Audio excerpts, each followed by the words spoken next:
All right, I think we're live. Hello, hello. Is anybody out there? I'm not sure if this is live. Vanny Manny isn't here. He'll be here soon, but he isn't currently here. I think we're live. Let me just confirm that we are live. If there's anybody there, say hello in the chats because I'm not sure if I'm live.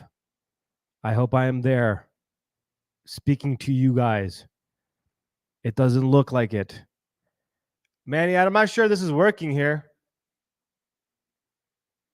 Check. Hello, hello, hello. Anybody there? I'm not sure if this is working. Yeah. Oh, yeah. I guess so. Now, because as soon as you came, it went up. So apparently, I'm live. There's Vanny. If you could see him, his head's over there in the back. Capitan Pollo is hiding behind the monitor, and we are here. We are. Anyways, anyone out there? What's going on? Say what's up.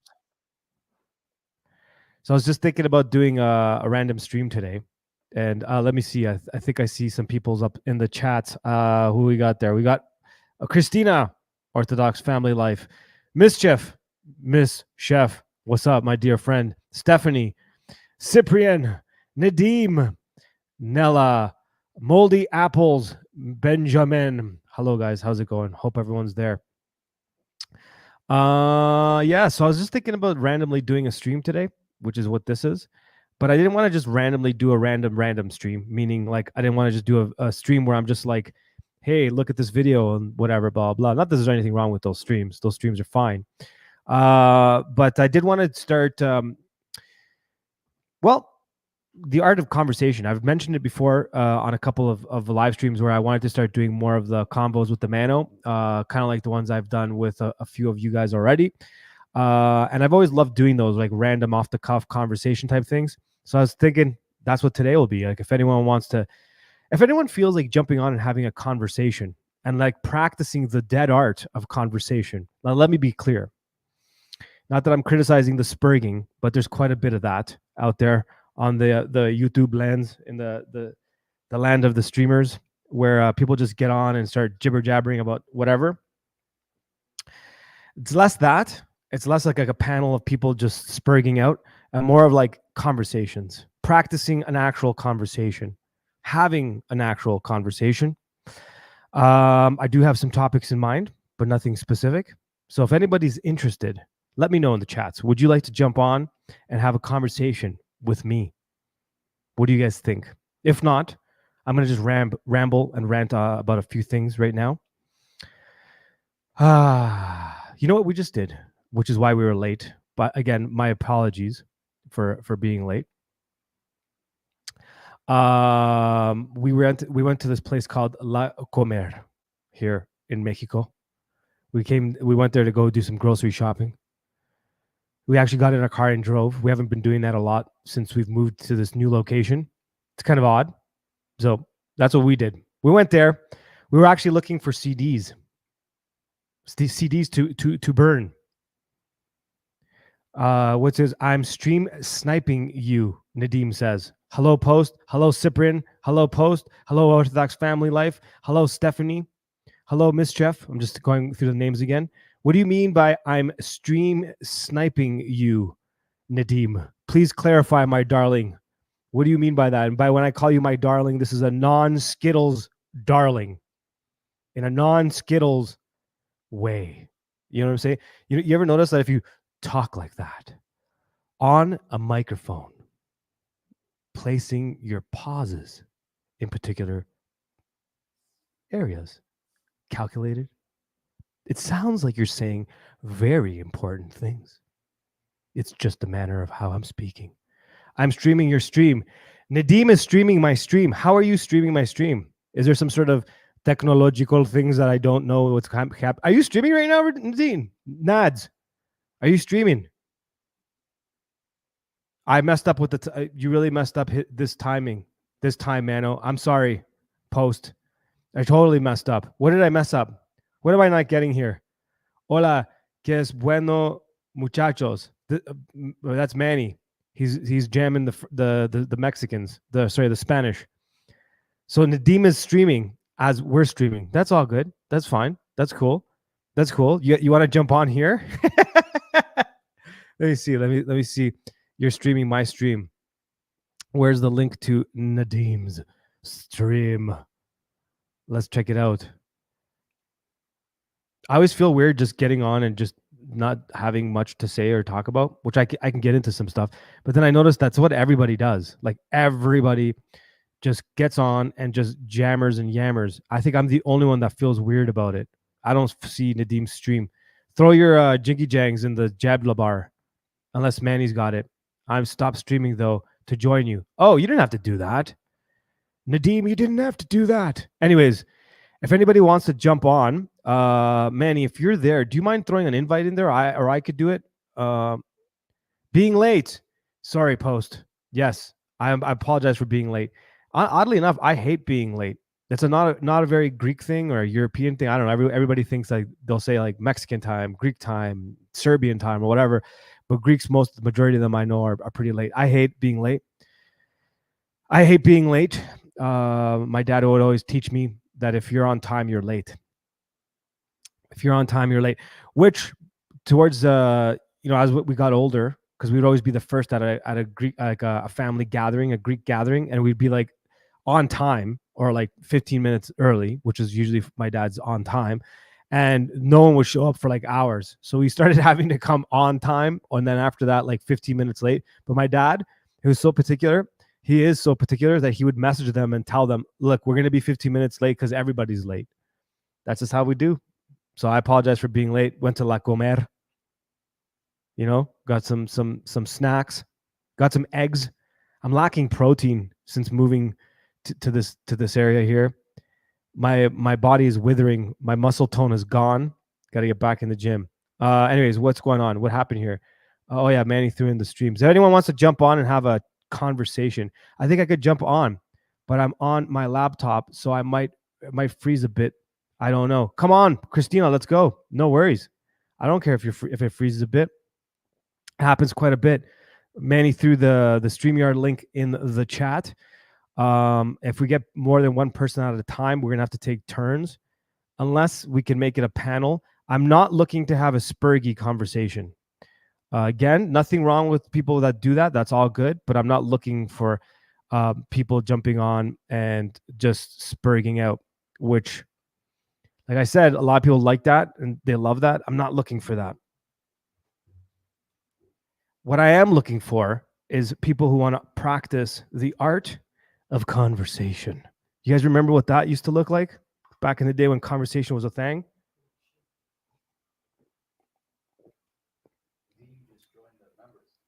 Oh, Nadim joined the member. You're the very first member. Nadim, welcome, my dear friend. Thank you, brother. That's weird. We just got we monetized, I guess, in the way that we can, receive super chats and get members and all that stuff. So yeah, thanks you. Nadim is our very first member. Hola, my friend in Lebanon. I see Christina is here. I'm going to bring her up right now. Benjamin, what's up, dude? I missed the art of convo. It's dying. And Christina is really good at it. Hello, Christina. Hey, Mano, can you hear me okay? I can. Manny, do you mind turning up her microphone a bit? I could do it on my end if it's easier. Here, can you hear me now? I can. I think Manny's going to adjust your mic a bit. You got it, Manny? Okay. Okay. Yeah, a little bit louder, Manny. Testing. How's it going, Christina? Oh, it's pretty good. I'm glad you had a live stream because my family went camping and I suddenly got very lonely about 5 minutes after they left. So it's good timing. Oh, okay, great. Well, hey, this is like family too, not the exact same, but kind of like hopefully someday it becomes more. Absolutely. Awesome. So where do they go camping? Well, we're in the Sierra Nevadas, so they're going to a high lake, a high altitude lake. I don't know which one, but yeah, do some rough camping for a few days. Okay, cool. That's awesome. I miss doing stuff like that. Yeah.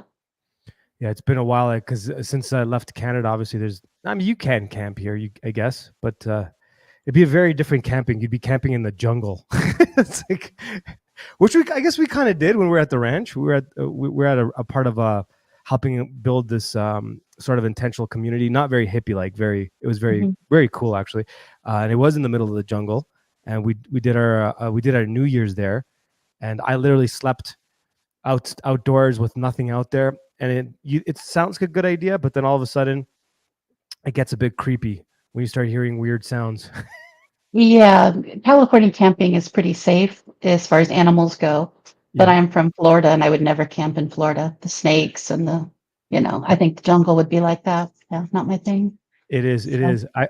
It's creepy, especially when you wake up and you see some strange animals that you've never seen before yeah. staring at you, has happened. It has happened. So let's see. So, What? Yeah. Go ahead. yeah, Go ahead. no, what do you want to talk about? What's on your list? Well, I have a bunch of stuff, but I rather like see what's on your mind. What's something that's been on your mind a lot lately? Could be serious. It could be chill. It could be whatever. Doesn't matter. The art of Oh, conversation is going with it. yeah, I have a lot of things on my mind. I went down the rabbit hole the last couple of days thinking about what to post over at my channel. Uh So huh. I was looking into the whole single older ladies that are child free by choice.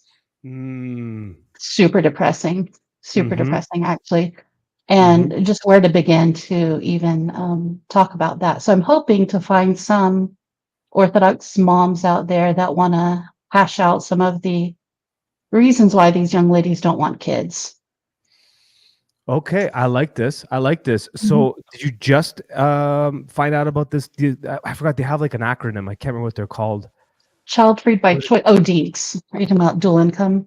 Yeah, yeah, that's right. That's right. Did you Mhm. just find out about this weird community? I've I've heard about it, but I've never really sat down and watched so many videos. So I got on YouTube and you can see compilations of TikTok videos. Hmm. Um, and one of the main things I noticed that they're really condescending.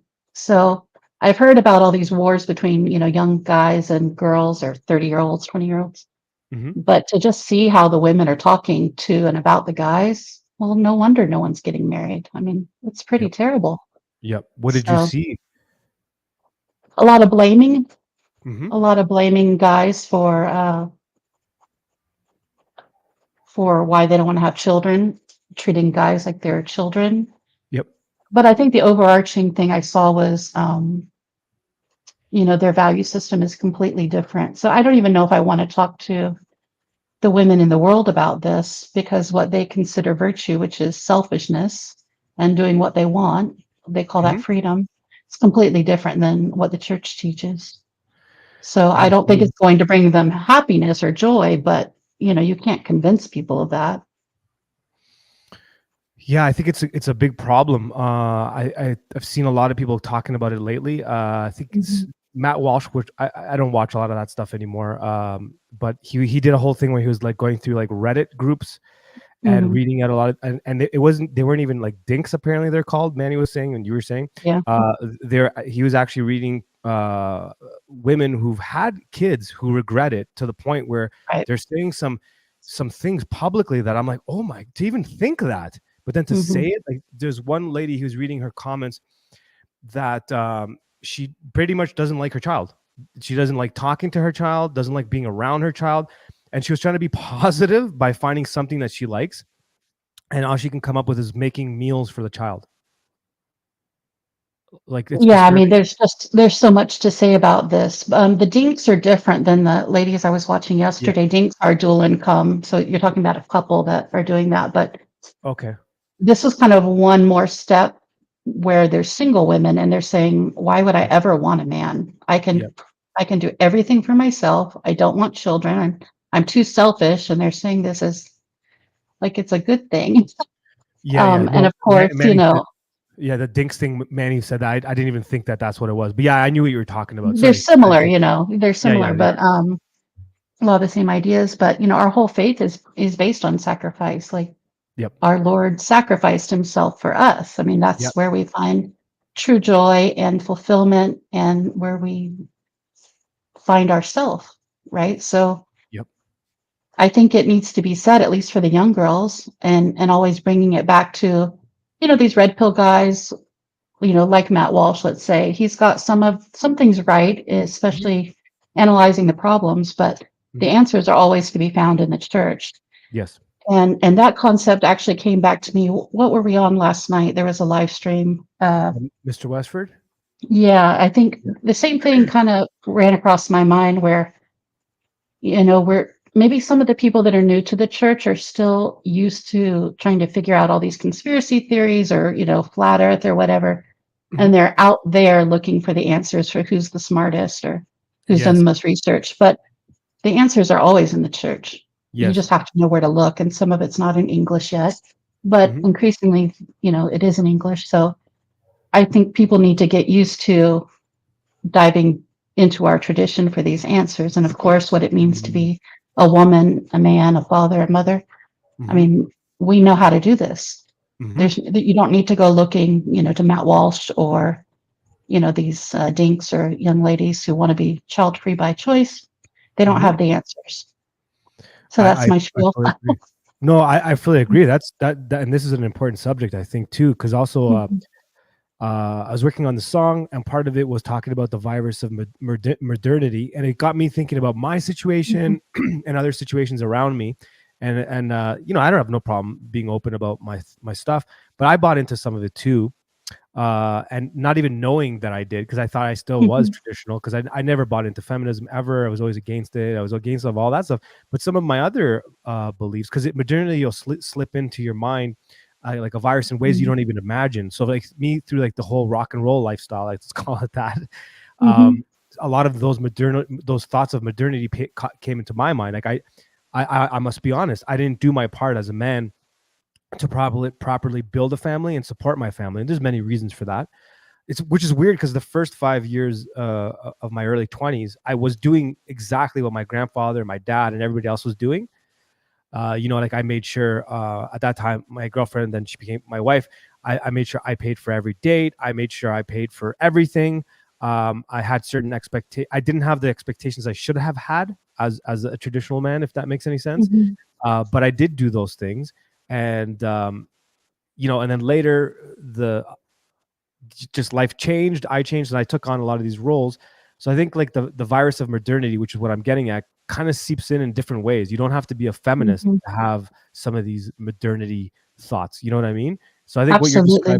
what you're describing is a very dangerous thing. So what did you see in that community that really surprised you? Because some of the things we can expect, but then there's some things that are like, really? Like when I heard this lady pretty much saying, "I hate my child," like she pretty much said, "I hate my child."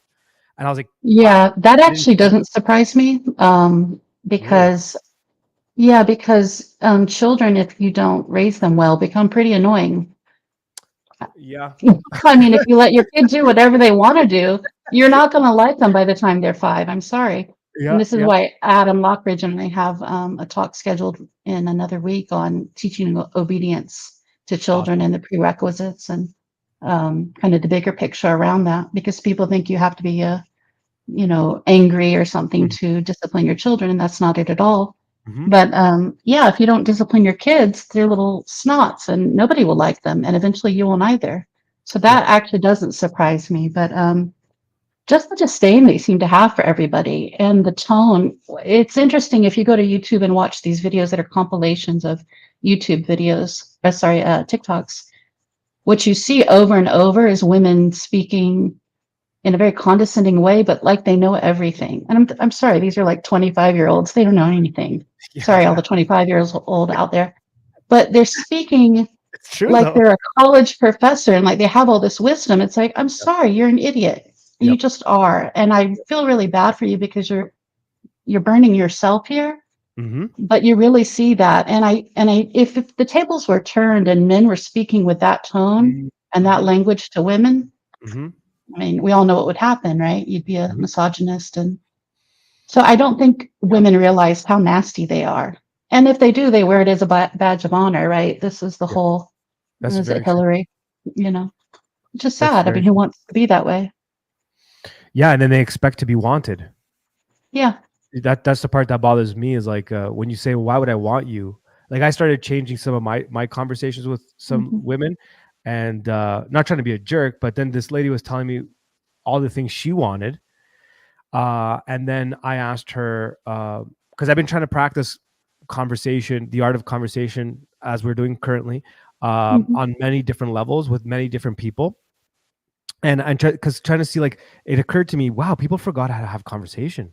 Like, people really forgot this. Yeah. So I joined this Facebook group here with a bunch of Mexican ladies on it, and I wanted to see, okay, well, can we have a conversation, right? Just a conversation with this stranger. So at first I let her know this is not a dating thing. I'm just want to have conversation.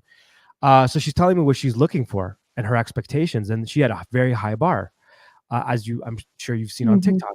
So then when I asked her the obvious question, which you hear some people ask now, and I'm like, well, okay, well, what do you bring to the table? And then she starts telling me things that a guy doesn't want, which you've seen a lot on like whatever Mhm. podcast or Fit Fresh and Fit. Right. They have toxic conversation, we can call it that, but they have very, very fruitful conversations and positioned in a positive way. Like, I've noticed Andrew Wilson has chilled how he speaks now on some of these Mm. panels, and he's doing a great job, and he's really bringing a lot of people towards the curiosity of what orthodoxy is, because he will present exactly That's what you good. just said, that Mhm. the church has the answers, right? And so I noticed that he's made that change recently. And this one, so she starts telling me, well, I could do this, I could do that. I'm like, but the guys don't want that. And then they're like, well, some do. And I'm like, are you talking about young men, like in their 20s? And they're like, she goes, yeah, for example, them. I'm like, they don't want to marry you. Like, they're not gonna, you know what I mean? Like, Mhm. and she had a And I'm hard. sorry. Yeah, most women are pretty or pretty cute. I mean, I was pretty cute when I was young, and that goes away at some point. So at some Yep, point, you're just going to be nasty and ugly. yep, So it's like, yep, this doesn't make sense. You're not going to be young and beautiful forever, and that's yep. kind of all they're writing on right now because they're not nice. I mean, Hmm. it's just unpleasant to even listen to them for Hmm. 3 minutes. So, and that's not Absolutely. to be mean to them, but that I think that is reality. So I don't know how all you guys are handling this. I feel for you. Yeah, I think I agree. I feel for some of us too, but I also think we brought a lot of this on ourselves, and I think it's kind of I heard King Pill put this Mhm. once, put it really well once. He said, it's going to get to the point, and I'm totally probably messing this up. So sorry, King Pill, if you ever hear this. He said something like, it's going to get to the point where things get so messed up. Women will say, fix it. I don't care how you fix it. You fix it. We're going to take care of the kids. You just fix it. And I think we're getting close to that. And the point I'm trying to make with that comment is that we did make some mistakes, men, along the way. Like, I know I did personally. I was set up to succeed heavy in terms of marriage and all that. I have two great parents still together. They taught me the right way to do things. Really good background in that sense, and I messed it up. I messed up on my decisions. I'll be honest. Decision with the person, that was a mistake. It wasn't done through the Orthodox perspective at all. Mhm. Big mistake. And then even when I went into the relationship, I still didn't do the things I should have done. And I know a lot of men have allowed for this behavior to be okay, because we bought into some of the modernity thing. I'm not taking all Mhm. the responsibility away from the women. Of course, that is there, but I hope this doesn't come off rude. And if it does, please correct me. But women, that's not their strong suit, is to think things through. They're gonna Yeah, all the way yeah, through, right? it's not their So strength it's not for their sure. strength. So Mhm. you give them the position, like a podium to talk. You're just gonna get not every woman, but a lot of times, and then you put groups of them together, and they say, "You go, girl," and you're gonna have a lot of that. Yeah. So we can talk about groups of women. I don't know if I've talked to you about this before or not, but in one of my talks, it might have been on the homeschool thing we did. I talked about how bad it is for kids to be with other kids the same age, all Yes. day at school, Yep. right? Yeah. Yeah. Same Yeah. thing for women. I can't tell Yeah. you how inappropriate women get.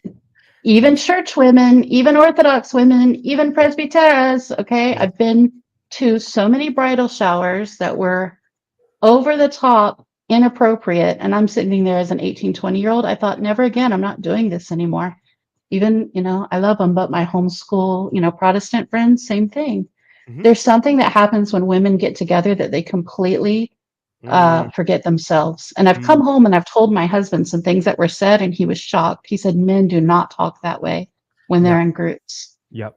So I appreciate you taking the responsibility, but I actually do lay more of the percentage on women in this case. Oh, for sure. The female. responsibility I meant more for men is we just shouldn't have allowed it. It's like Mr. Westford was Mhm. talking about his mom said to his brother, "Yeah, you guys can go burn the lawn, so whatever for the," and they went out there, poured gas, and blew up their face. Oh, I think I You know, heard that. Yeah. you know what I mean? Yeah. So in Yeah. that case, that's what I mean. Like the men should have been like, "Yeah, okay, yeah, go out and play with the gasoline. It's cool. Everything will be fine, guys." Everything because we were told like, "Yeah, you gotta treat them this way and that," and then we just allowed for stupid things to happen. Like I remember, yeah, Mhm. I could go into a million different examples of stories I've seen, but when the poop hits the fan, those same women that are check, check, check, check, check, they're looking at you to go fix it. Like, you know what I Yeah. mean? Yeah, And absolutely. yeah, so I think that sorry, there's a bunch of people backstage that want to jump on for conversation. Now, Yeah. hold on, Here. no, hold on. You don't have to Okay. go. You don't have to go. You can choose to if you like, because I don't know how to work this out. But what I'm gonna Okay. do is, if you want to stay on, that's no problem. I'll ask and see if Nadeem wants to join this conversation, and then we have a conversation together. Or if you want to leave at any time, you just leave. It's totally cool. Sure. The only Okay. you want to stick around? If he wants to talk, otherwise I don't mind jumping on and off. So Okay, yeah, no worries. We yeah. could even do it that way. So everyone that's listening and watching, if you want to jump on, I've never done this before this way. I'll just be having conversations with people and bringing in people, taking them off at random. If you want to leave, leave. If you want to come back, come back. It's all good. The only thing we're not doing is we're not spurging out, guys. We're not spurging out. So if I get bored with the conversation, I'm changing it. Let's just put it that Sure. way. Okay. Mm. All right. Here's our dear friend Nadeem. Oh, I caught you off guard. Have you guys met each other? I haven't. No, but I really loved the last time when you came on Board No More. It was incredible. It's a bit. I think it's a bit early for me to hear that advice, but I'll take it anyway. So, Thanks, Why Nadine. do you think it's early? I mean, I hope God sends me like a woman as soon as He wants. But I mean, I'm still 18, you know. So Yeah, it's it's, it's a, it's okay. You got time. Well, it's now is a good time yeah. to make I have notes. to work on myself. Yeah, I have to work on myself first, and then after the woman will come. Yeah. Just in Lord case, willing. just in case Christina does it. Do you know anything about this young man right here? Do you know where? I Like, think I heard he was in Lebanon. mhm. That's all I know. Yeah. Yeah, yeah. Nadeem, give us the elevator pitch. Who's Nadeem and what's going down with this guy? Yeah, so I'm Nadim. I'm a Lebanese Orthodox Christian. I yeah, I was baptized into the faith, but then I was never raised into it. So Mhm. like I never knew anything about Orthodoxy before, just like occasional church services. Then I kind of got into all this like nihilism, but still believed in God type of stuff in my like last years of high school. Then in the end, like I was doing like the worst stuff ever. I just turned, like looked at myself. I'm like, what am I doing? Like and why do I believe any of the stuff I believe? And then I started praying the way I thought, like I was taught in Catholic school when I was like here in Lebanon. So I just started praying, and I realized how much like Catholicism was off the rails, and then somehow the Lord led me to His church, and I'm like, wow, I was here all along. So glory to God, you know. Absolutely, glory to That's God. basically me. So you were Catholic in Lebanon.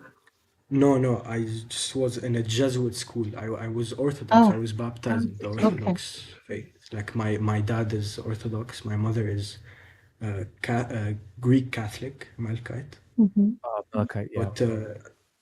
But like I mean, I always knew I was Orthodox. I would always say I was Orthodox. Mm. The funny thing, I would always say like, yeah, I'm an Orthodox Christian, and like there's a lot of like jokes about like the differences with Orthodox and Catholics here. Like, yeah, we're like our Easter.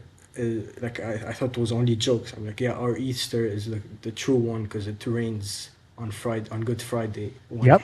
when it's That's so true. when it's when it's on Easter, and it never does on theirs. So, It's true. Like that was that was like the main thing. I thought that was a difference. Like only Easter, and that I'm lagging. Okay. Hello, Can sorry. you hear me? Yeah, I could hear you. Mhm. Sorry. Yeah. That was my Yeah. fault. I tried to turn off the echo cancellation and I shut you off. Oh, This is why. no, I'll turn it off. Oh, you did. Yeah, I Okay, turn okay, it okay. off because No. You had it. My mistake. because I was streaming a bit ago and I was so bored. I just picked up a guitar and tried to play. I don't know how to play, but but I tried to play, and it wasn't working without the echo cancellation. Oh yeah. No worries. Yeah. So what's it like in Lebanon in terms of like well, in the area that you are, is it predominantly Muslims? So there, like, it depends on which area you are in. Like, so each area you go to, you know, Mhm. like what the majority of people are. Like you're like, oh yeah, this is a Christian village. This is etc. This is a mixed village. This is a majority this or not. So you know, like I'm from a majority Orthodox uh, village, like, Okay. but because of ecumenism, like I think we were all Orthodox before, but because of ecumenism, some became Maronites, and some even there's like 0.5%, but in Lebanon, but there's evangelicals here, Oh yeah. which is crazy. Like Oh yeah. like they came in the 90s, I think. Like, even Jehovah's Witnesses Mhm. came into Lebanon, but like we all kicked them away because they were too annoying. Like like there's no more here. Oh really? They That's throw why, them out. That's awesome. yeah, there's like yeah, do you know the Orthodox meme of like uh, there's like under there's like Jehovah's Witness. You want to hear about you want to speak about Jesus Christ, and then there's like Orthodox priests are Yeah. like Like, what do you want what to do you know? want to Yeah, know? it's That's true. the same thing we I think that's the same thing we did here. Well, my dad, when they would come knocking on our door, because in Toronto, I'm sure it's like this other places in the world too. They'll send people that speak your language, like they'll send Greek Jehovah's Witnesses to your house, so they'd come to our house, and my dad would like, sure, come on in. Like my dad's not. I don't know if he would. I don't know what he would consider himself ethnically Orthodox, but he knows quite a bit. He's pretty well versed on some stuff, right? Which is odd because he should be more Orthodox, but that's a different story. So he'd bring the Jehovah's Witnesses in. My mom would make them coffee, and then my dad would just start challenging them on the Trinity, all this stuff.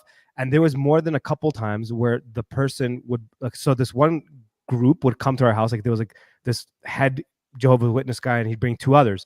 And my dad would challenge them, and they would leave and come back with answers to his questions. And on the third visit, it was the same three. The guy broke down and started crying.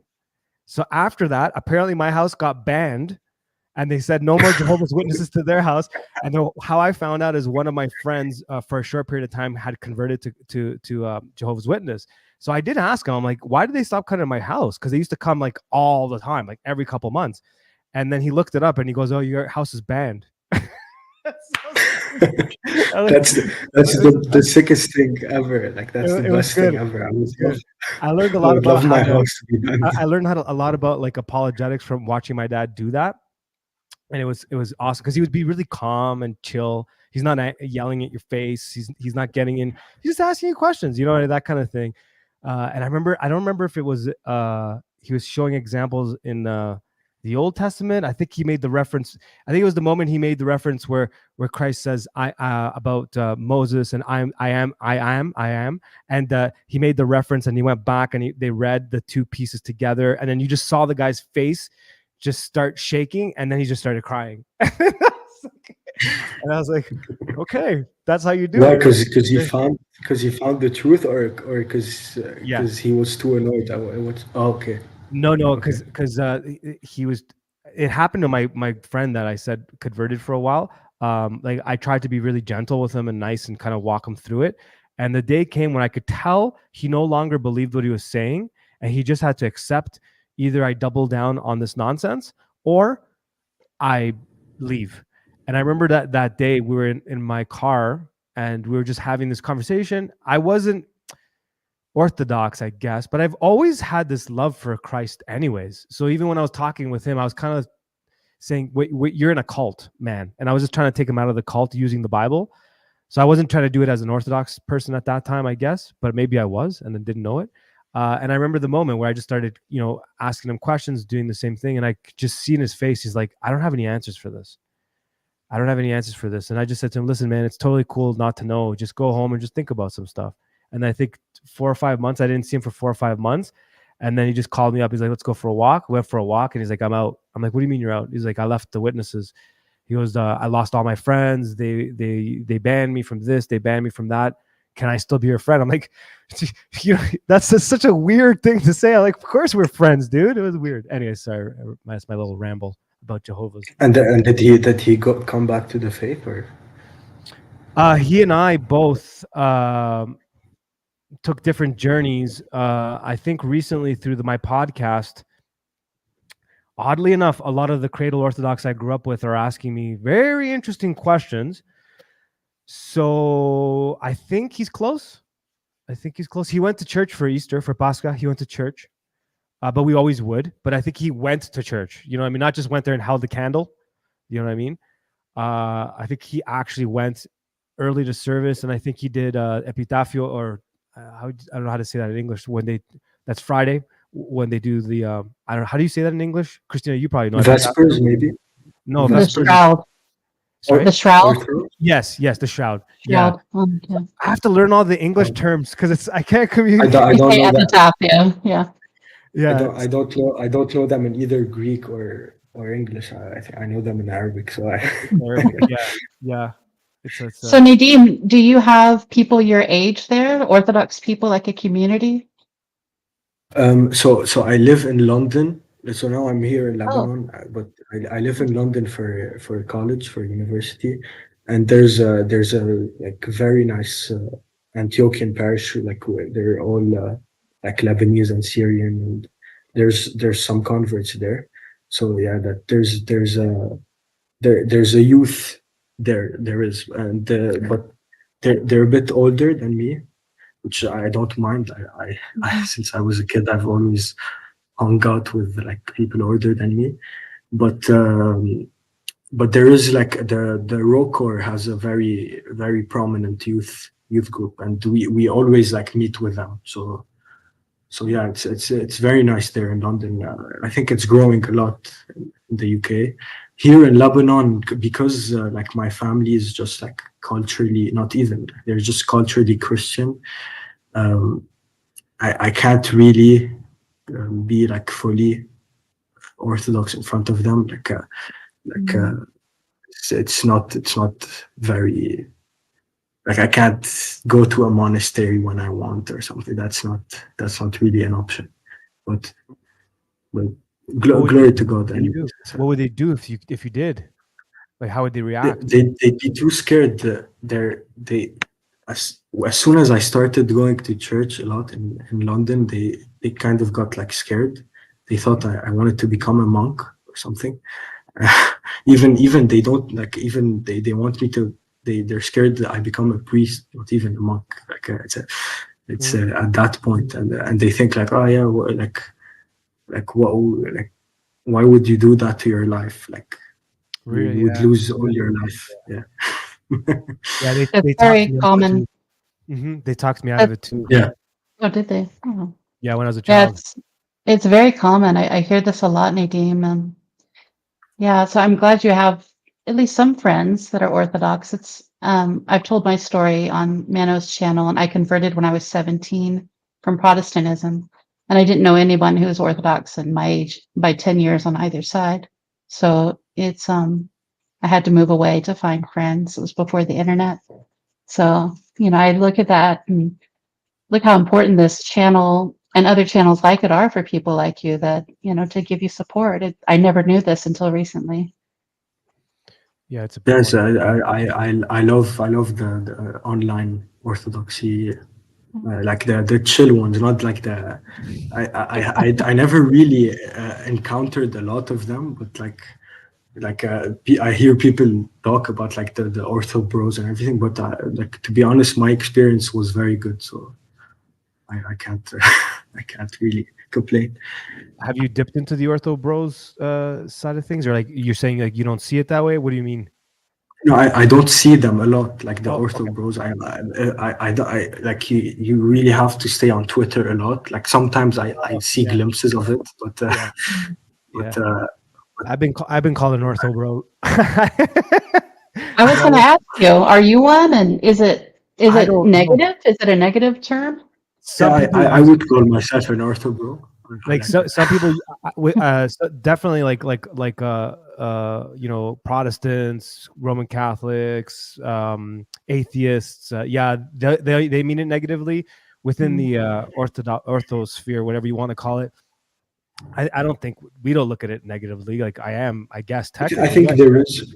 Yeah, the name itself doesn't, but I think they use it for the they ones use it. that Yeah, like are yeah, the yep, apologetics. So that Mm. it's yeah, like I don't know which saint says it, but it's a theology without practice is the theology of demons, and Mm. yes, I think Okay.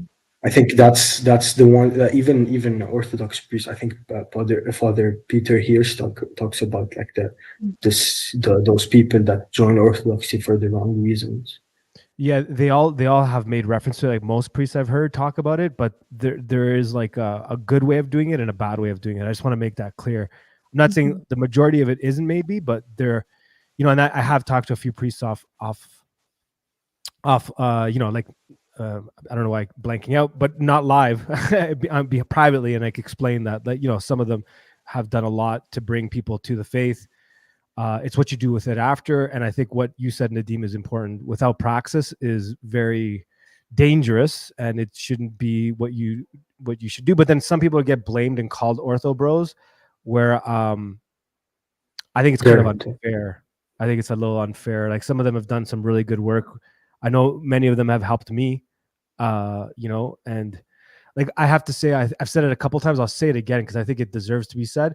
Jay Dyer, the way he conducted himself in the recent debate that he did with Sam Shamoun and the two Islamists, uh, um, was amazing. He did a great job. He stayed calm. He stayed relaxed. He made really good points. He spoke when needed, and when he spoke, he gave them heavy-handed Mike Tyson punches that were undeniable. Yeah, I I just was want talking about this. I was talking about this with John about the difference between Jay and Andrew. to. Or like there's a big difference in There the is. way they debate. I think Jay debates like very orthodoxly, very like in a very orthodox way. He's calm, but he gives you the uneasiness that I think Saint Paisius talks about a bit, but in debates, not in the spiritual life. I don't think he gets into that, um, but I think Andrew, I think now he's learning. He Yeah. always says like I like I would lose in some debates, and sometimes I make mistakes. Like I think he's a very good person, and I've been following him for a long time. But I think in the beginning he was like very like bloodthirsty, like Yeah. debates. It's like, Go ahead, Christina. You want to say something?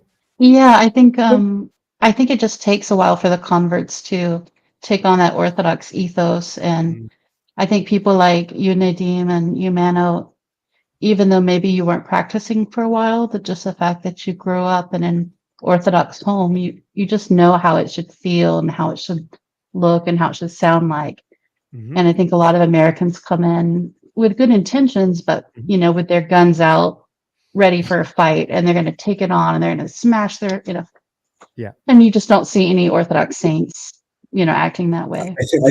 yeah, I think you described Mano better, but like me, when I like came back to Christ, I looked through the Protestant stuff like for like what 2 weeks, and then I'm like, yeah, this is nonsense. But I still looked through it, and I was like, at the beginning when I like came back to Orthodox, I'm like, yeah, this is the truth. I was still like, there was like some ecumenism, like some like maybe because of my like the way we grew up. There's a lot of ecumenism here in Lebanon, and also the way I'm like.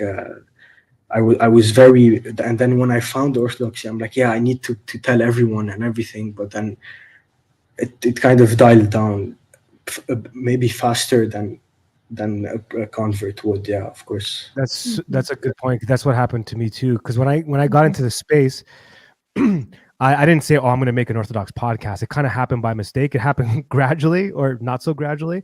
One of the components was like, I've always been good at debates, not the way that they do it online, but I've always been that guy. I've never shied away from that. So I considered it for a minute, but like you just said, Nadeem, I started to view it more like I need to put my praxis into place. And then watching a lot of them do it, there's so many good ones out there. I was like, they don't need another one, and they kind of do it. They kind of do a good job. And I didn't like the anxiety it brings in me. It doesn't bring out the best in me. Even when I watch debate channels for a while, if I go through a stretch of watching it, I notice it brings out something in me that I don't like about me. And Exactly. glory to God, some of these guys can handle it. And going back to Andrew Wilson, I think he's changed his game up a lot recently, and I've seen him do some really good. Kudos to him, to Jay Dyer. Recently, they've both kind of like up their game, and they know when to hit, but they know when to be chill. You know what I'm saying? Like there was a conversation I was watching with Andrew Wilson, and he was talking to a very liberal female with a strange, nasty past, but you could see she was kind of like walking through and saying, okay, yeah, I've done some wrong things. And he was so nice to her after. He was like, well, it's okay. We all make mistakes. And, but that's a big part. I've made mistakes. And he starts sharing some of his past that I didn't know about, a lot of his, former sexual past. And he was like, I have this in my bag, but, you just have to go to church and you have to do that. And St. Mary of Egypt and blah, blah, blah. And I was like, what? Wow, he's doing that in front of everyone. I'm like, that's what we need more of that. So just kudos to a lot of these guys. And I think, Christina, you're right. They kind of come in guns blazing, and then they just go, oh, maybe we should just take this down a minute here. You know what I'm saying? So I'm going to bring in Cyprian if you guys. Joseph was asking. Yeah. Yeah, of course, of course. Yeah. Joseph was asking. Joseph was asking what I study in college. I do electronic engineering. Ooh, okay. Sorry, I'm not even looking at the chats. This is one of the few times I haven't looked at the chats. Here's our dear friend Cyprian, a magnificent and very talented musician. He's the one that we play. Oh, stop. Dude, can you hear me? I can hear you. Okay, cool. Just making sure. You're lagging for me, but let me see if I can turn you up. I'm sorry, I'm sweaty. I've been working in the yard all day, so if I look very sunny, it's probably my connection. I've been out in the Florida heat, dude. My apologies. No, you're great, brother. You're on camera. We can't see any of that. Look at these pits, dude. These pits. Well, so what are we talking about? What do you want to talk about? Well, we're just gonna. You're gone. I'm gonna jump off for a minute. Yeah. Okay, no worries, Christina. We'll see you in a bit. Yeah. Thank you for joining. I really appreciated our conversation. It was awesome. Bye, Christina. It was very nice meeting you. Was it? Well, we were just kind of jumping around topics. I was listening, Nadeem, to some of your story and what you were talking about. My priest, who was just on the David Patrick Harry's show, he's from Lebanon too. Really pious, wonderful. Sorry, Cyprian, if you're talking to me, you're lagging way too much. I'm gonna. It's for me. It's just for me. I think because my connection. I'm gonna refresh the. Refresh and then come back. Yeah. No worries. Cyprian, what's going on, buddy? It's been a while. What's up, dude? Hey, yeah, good to chat with you, man. I'm just having a family Saturday, so if kids run in here, or if I have to change a diaper, forgive me. It's unpredictable, but. I'm just doing my thing, man. I fixed the gate, and I'm mowing grass, dude, with a push mower. A lot of area. Yeah. How are you? You're in Mexico, man. How did you get there? That's really interesting. I moved here in 2021 for all of the reasons a lot of people left their countries. I left Canada. Yeah. Good move. Good move, dude. Yeah. Mm-hmm. Yeah. And I'm trying to make it all work out. It's kind of tough, but yeah, I left in 2021. Literally 2 days before our dear friend Justin Trudeau locked the borders. Basically, you couldn't leave or enter Canada unless you had the jig-jangs. Yeah, I'm sitting in a bankruptcy from Jiggy Jang refusal. It's all good, it's all good. Every year a line, man. You have to have a line, and you have to say, I'm not going for it. Like, I'll live in a dumpster. My family will rely on God, and it is what it is. But yeah, it's like, it's hard. It's hard out here. It's been hard. Thank God I was able to avoid that, and then get a home, and I've been able to keep working because I do like artsy fartsy kind of niche stuff, and remote, so I can dodge those needles. You know what I'm saying? Yeah, I love art, man. I've since I became Orthodox, I started making be closer to art more. I haven't really shown this to anyone. If you don't mind me, I can show you some. Wow, dude, you're lagging like crazy. What's happening there? He's gonna show us some art though. Oh, okay. On my end, I didn't even hear what he said. I put it together. Yeah. Okay, because you're a smart man, Cyprian. I have a 9th grade education, dude. I'm not that smart, brother. That makes you smarter than most, actually. Maybe it does. I don't know. Maybe it does. What were you saying? I saw. Dude, that's really good. I can't see it. Yeah, I saw. Yeah, it's like you're working on an icon. No, I just do them on paper because I didn't have icons before. So I'm like, okay, like my room is. I was in London. I was in my dorm room. So I'm like, my room is with no icons, and like I love icons. So I just started drawing them. Yeah. That's awesome. And then I did this one. It says John of Land. I can't see anything. Can you see anything, Cyprian? No, he's froze. You know what? Restart your computer, brother. Oh. Okay. I'll restart. I think you got to restart your computer. It's like a post says you're stuck in the Matrix. I think he's correct. Yeah, you look like a JPEG, a broken JPEG, brother. Yeah, it's like 2005 cell phone. Yeah. No, I mean, the you-know-who's might be touching his internet. You know what I'm saying? He is in Lebanon. Might be having a hard time due to circumstances beyond his control. So you went to Mexico kind of as a refugee. That's heavy. Did you know anybody there, or were you just like, yo, let's go? It was a mix. It's a weird story because it happened like within a month. So the Trudeau made the announcement. I was trying to get everyone to kind of leave the city because I knew that a lot of people wouldn't come to Mexico. And then when he made that declaration, everyone was like, okay, what do we do? I'm like, Mexico, let's go to Mexico. I had known about Mexico for a while because I was always an anarchist, anarcho-capitalist, all that stuff. So like Jeff Berwick and Derek Bros. So I only knew of like people I could reach out to help me do the move, but not really. I didn't really know. I just knew talking heads. Yeah. In some ways, interesting. That's brave, man. Well, kudos to you. And it sounds like God's blessed you. You're safe. You're in one piece, Yeah, I am, but my wife, I have like a weird situation going on with the wife lady and my daughter. They went back because we got to try to figure out some stuff. It's kind of tricky, so I'm trying to get them back out and kind of figure this whole thing out. And I'm trying to do something behind the scenes a bit, which is why I keep making reference to Texas and here and this and that.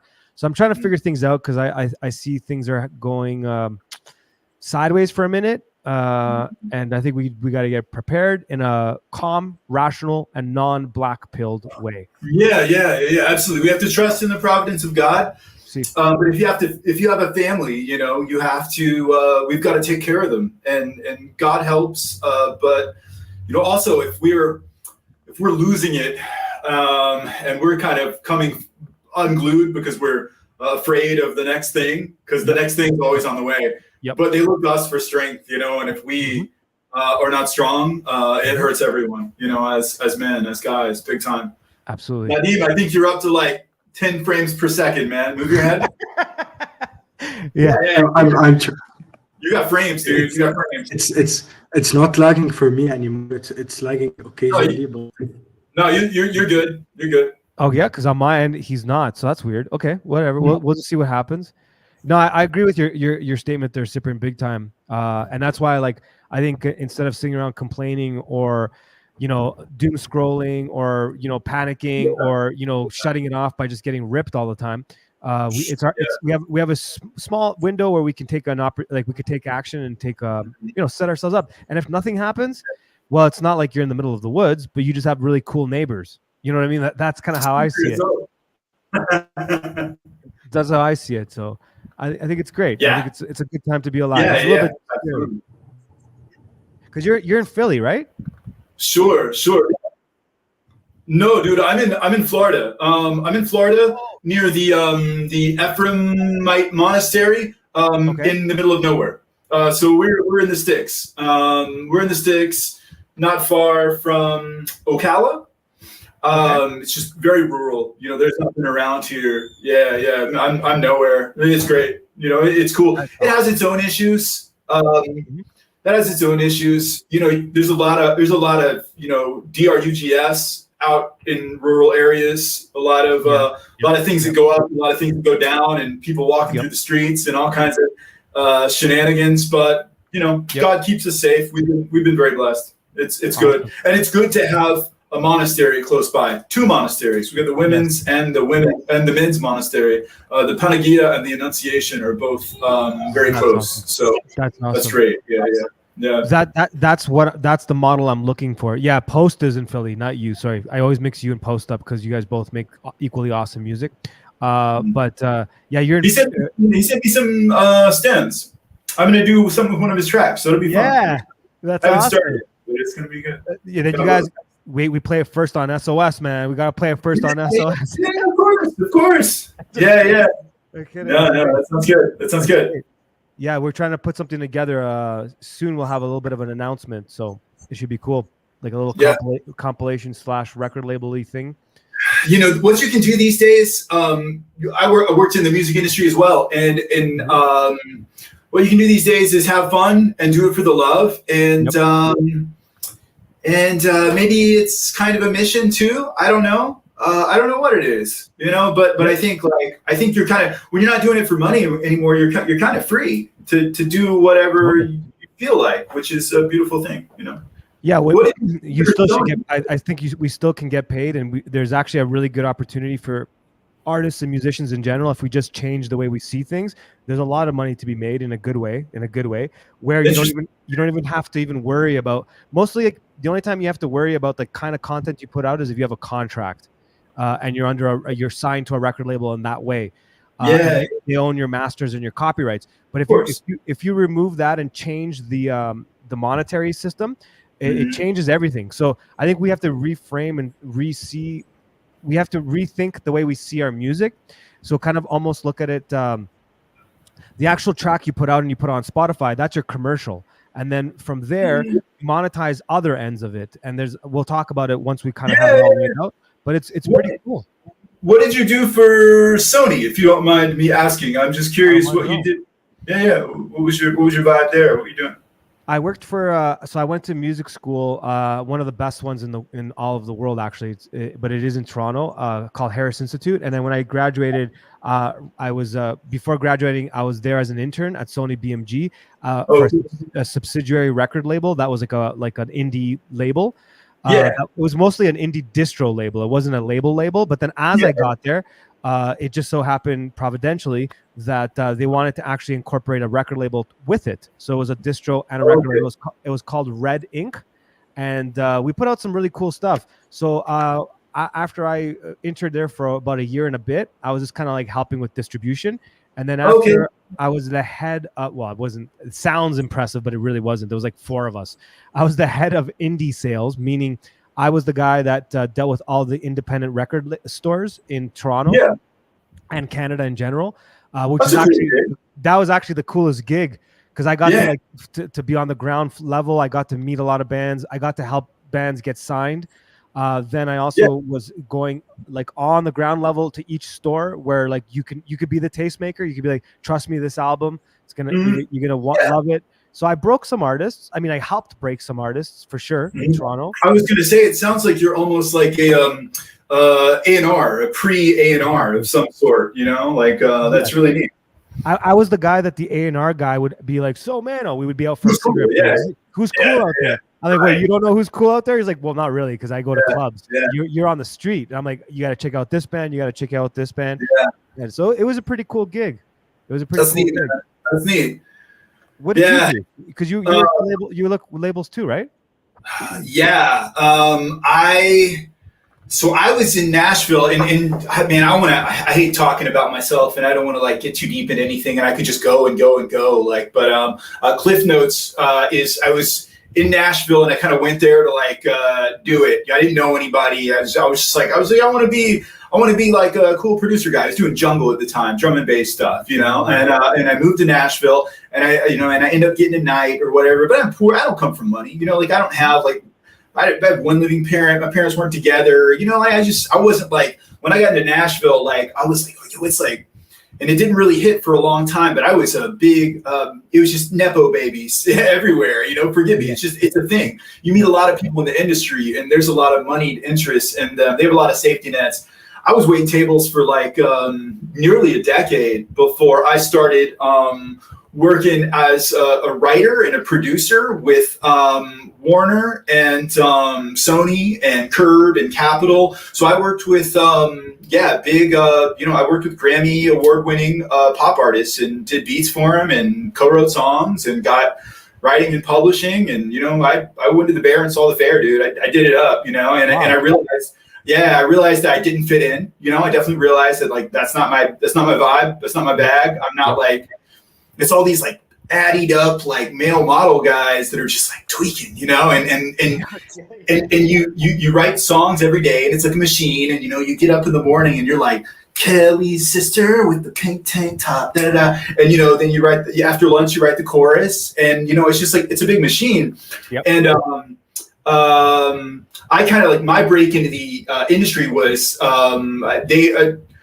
I just would just approach people, you know, like I was like, hey, like I'll like, you know, remix your songs, or, you know, I'll do you a free mix down or whatever, you know, and I should say and so much. Forgive me for these filler words. I'm trying to. No worries, man. I'm trying to fight them, man. It's difficult. It's difficult. Ah, man, just chill. It's all punk rock here, dude. We just do whatever. No, I this is something I'm working on personally. I just hate the lights and the balance, you know. It's just like for my professional life, like I'm fighting this, you know. But it is what it is. This is not my professional life here. We're just chopping it up. Yeah. I ended up doing a song for a very high up like music person in Nashville, and then the next day it was like my phone was ringing off the hook, and I was working with like the biggest writers, producers, Christian. I worked with some of the biggest Christian CCM kind of cheesy guys that are out there. I got to write with them. And did it for a while, didn't like it, and didn't really fit in. And I was a new Christian at the time. This is a little over a decade ago, and I was about it. And I mean, I still am, you know, but I think I was annoying them because they were like, oh, this guy's like talking about Jesus and stuff, you know, and I just didn't fit in. And then I got a co-publishing deal doing film trailer music and sound design. And then I did that. And that was kind of like my exit. And I just, you know, I don't even really know many people in Nashville anymore. It's kind of over for me. But I did a lot of fun stuff, had some interesting times. And just, you know, worked as a writer and a producer, mainly a writer, but I wasn't really writing lyrics. I was, you know, composing and whatever. And I still get little gigs. Last month I did some kids show stuff for the BBC, some bunnies in a forest. There's some bunnies in a forest, you know, nothing degenerate, and it's pretty trad, you know. Cool. Feels like a period piece. So I still do some stuff here and there, you know, but it's mostly just for fun these days. I'm kind of working on some flower power type stuff right now. I feel like it's some kind of 60s, 70s garagey stuff. So, what, like with instrumentals, or are you talking about like electronic style? No, instrumental. Like, you know, I'm just kind of like 60s, 70s rock type stuff. But it kind of has I am. But it kind of has like a darker edge to it. It's kind of like, you know, it's just kind of off. It kind of sounds like my other stuff, but it's like in this backdrop of retro kind of rock. But yeah, that was it. I just didn't feel like I fit in the music industry, and it's gone now. It doesn't really exist anymore, so it's fine. It's true, and that's what I'm saying is because I spent so much time in it. I spent as a first of all, your story is awesome. That you have a lot of good skills. I know your type exactly because that was the guy that had my. You don't know me, man. You don't know nothing about me. I know exactly who you are. The guy we had a guy like so. like every record label has an in-house guy that does everything you're talking about. And he had the desk or the office two doors down from me. So I remember him like, he was like us. He was like totally cool, but he was like forced to make like beats for like cheesy things and like cheesy artists. And like he'd bring them in and he'd be like, you want to hear these the vocals like raw? I'm like, yeah. And then he'd play me like very famous people, and they were like, awful. They can't sing, dude. And he's like, watch this. And we're talking about 2004, 3-4. So then he started showing me the initial auto-tune where it was started like, but not the one that the public had, the one that the labels had, which is like the formula. And then he's like, watch this. You pick like the genre, and then he just did this thing, and all of a sudden clear. I was like, what, dude, that's horrible. And he looked at me, he's like, Mano, I hate my life. I want out of this. So you remind me of him. He's like, I can't do this anymore. This is like I used to move in there was this guy.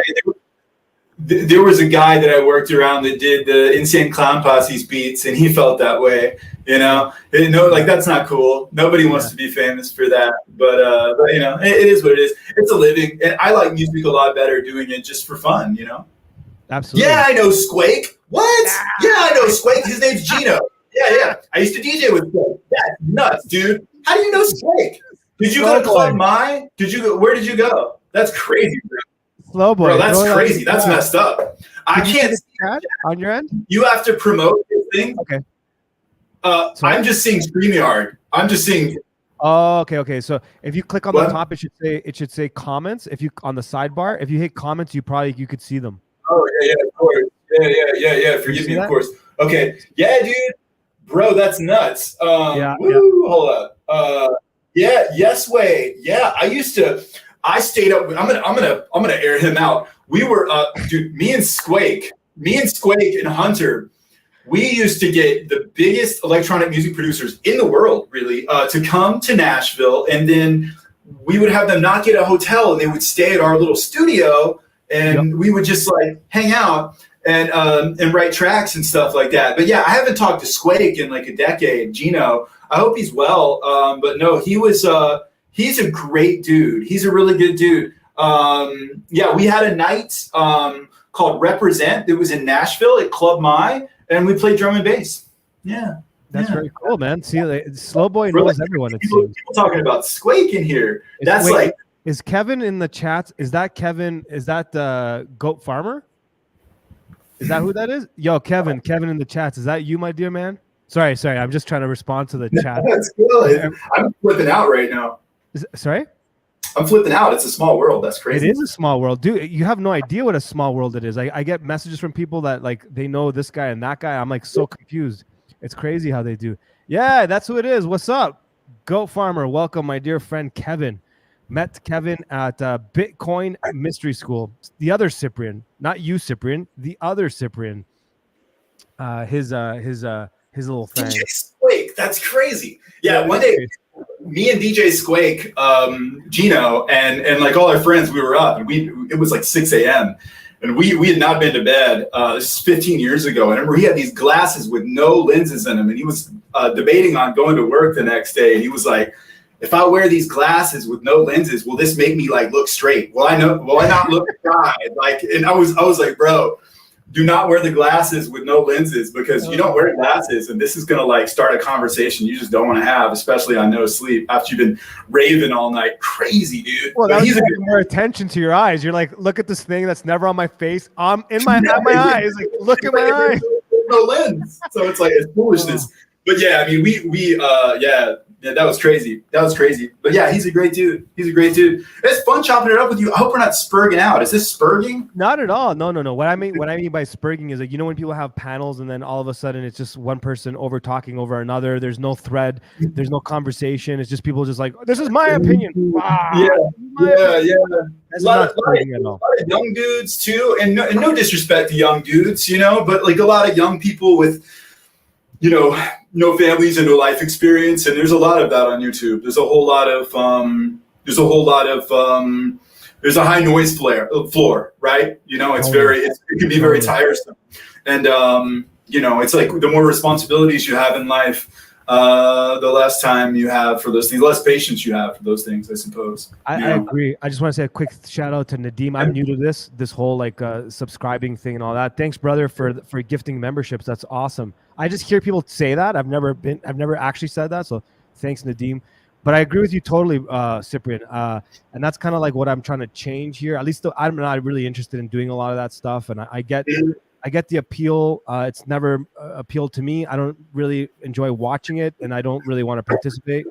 I get why some people do that, but there's a lot of great podcasts out there. There's a lot of good content creators, generally speaking, whether they're musicians like yourself or podcasters. And I really want to like kind of like have like a little area of the internet where we kind of promote good stuff and quality stuff. And through meritocracy, if it's legit, let's do it. If it's not, let's not do it. You know what I mean? It's as simple as that. And a lot of the drug stuff that you're talking about, like that gets in the way.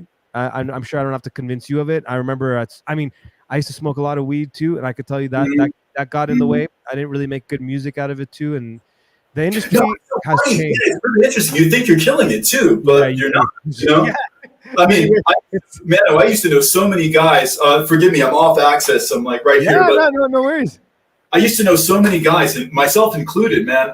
We would stay up, take an Addy, smoking, and you think you're setting the world on fire, but you're not. And I don't do anything anymore, obviously, and it's been a very long time. And I do the best work of my life, slowly. I just take my time. You just take your time, and you have to have a clear head. You have to have a clear mind, right? Definitely, definitely. That's where it's at. It is weird because like I get this question a lot. So Manny, Nadim did the thing. I don't know what's going on in there. So Manny's jumping in in the chats. It's going back to what was it? Oh yeah, I know like how many times like I would write something when I would smoke or whatever, and then you think it's like legit and it's the best, and it really isn't. And then it is, and then like there. Some people have been asking me about weed and the Orthodox Church, right? Because you can drink alcohol, you could smoke tobacco, whatever. There's no huge no-nos, but with pot there is. And then they're asking me, what? But why? It does all these things. And I'm like, well, man. And then like musicians will say like, oh, I need it. I'm like, that's so not true. I gotta say, whenever I listen to reggae, unfortunately, because I made that connection in my mind, reggae and smoking. Certain types of or certain ways I interact with music, I have to be honest. Anytime I do certain, like when I mix or master, I'd like to smoke. That's how I would always do it. Not master, sorry. When I would mix, I'd like to smoke. Yeah. I mean, the thing is though, how long's it been? I mean, don't tell me that. That's personal, but I have no problem. I'll tell you whatever. I don't smoke anymore. I go once in a blue moon just to see what it was like, and I did that I even said it on air 2 weeks ago or whatever, and it was like before that it was months and months and months. And I have to say I definitely create way better when I'm not stoned, and I actually really did enjoy it. It's like a prison for your soul. And if you go back to it, if you were to go back to it after being away from it for a while, it's pretty terrifying. It feels the way it did the first time you did it, and the first time you smoked, probably you were like, "Oh, help me, God! What is this? I'm in hell." And that's the appropriate. My children are in the next room. I didn't hear that. But that's the appropriate response to it. It's just kind of like, you get it back, and then you're like, oh man, this is how I should feel about this. Yeah, it's not good. Nadim, welcome back. Welcome back, my dear friend. Finally, the Wi-Fi was lagging. Sorry about that. I could see it even choppy when you were in the backstage. So yeah, thank you for that, brother. I appreciate that. It's our very first. I'm new to all this, so I don't even know how to thank you. I appreciate the support. I needed to show the support because you're like, it's such a great show. Like I always, when I come on, it's great for me. So thanks, man. I appreciate that. I really do. We got a lot of love from the community in general. And honestly, like I always say it, and it sounds cheesy, like I'm saying it on purpose, but I really do mean it. This is nothing without the actual community, the community that we're actually building. And I hate using that word because now I'm realizing people are taking that the wrong way. When you say parallel societies and when you say community, people I heard bug out. They bug out. They don't understand what I'm talking about. I saw you did like a stream yesterday with Wes, and I was watching it today actually in the morning.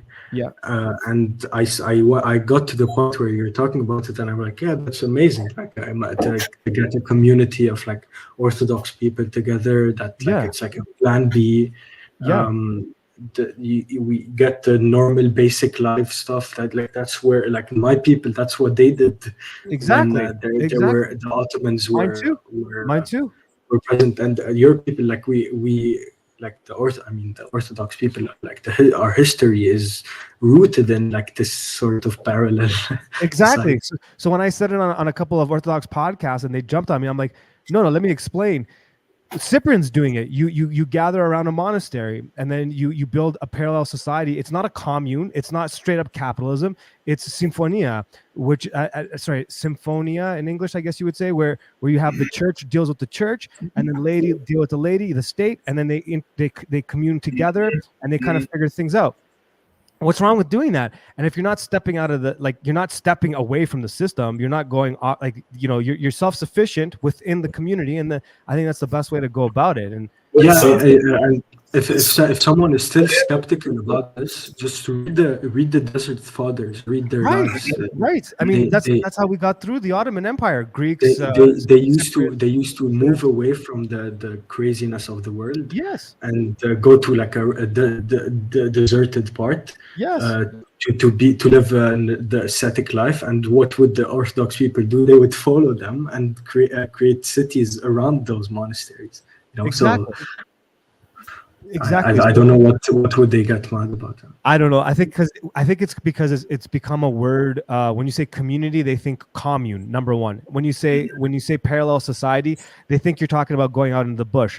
I have experience with that here in Mexico. I've done those things, right?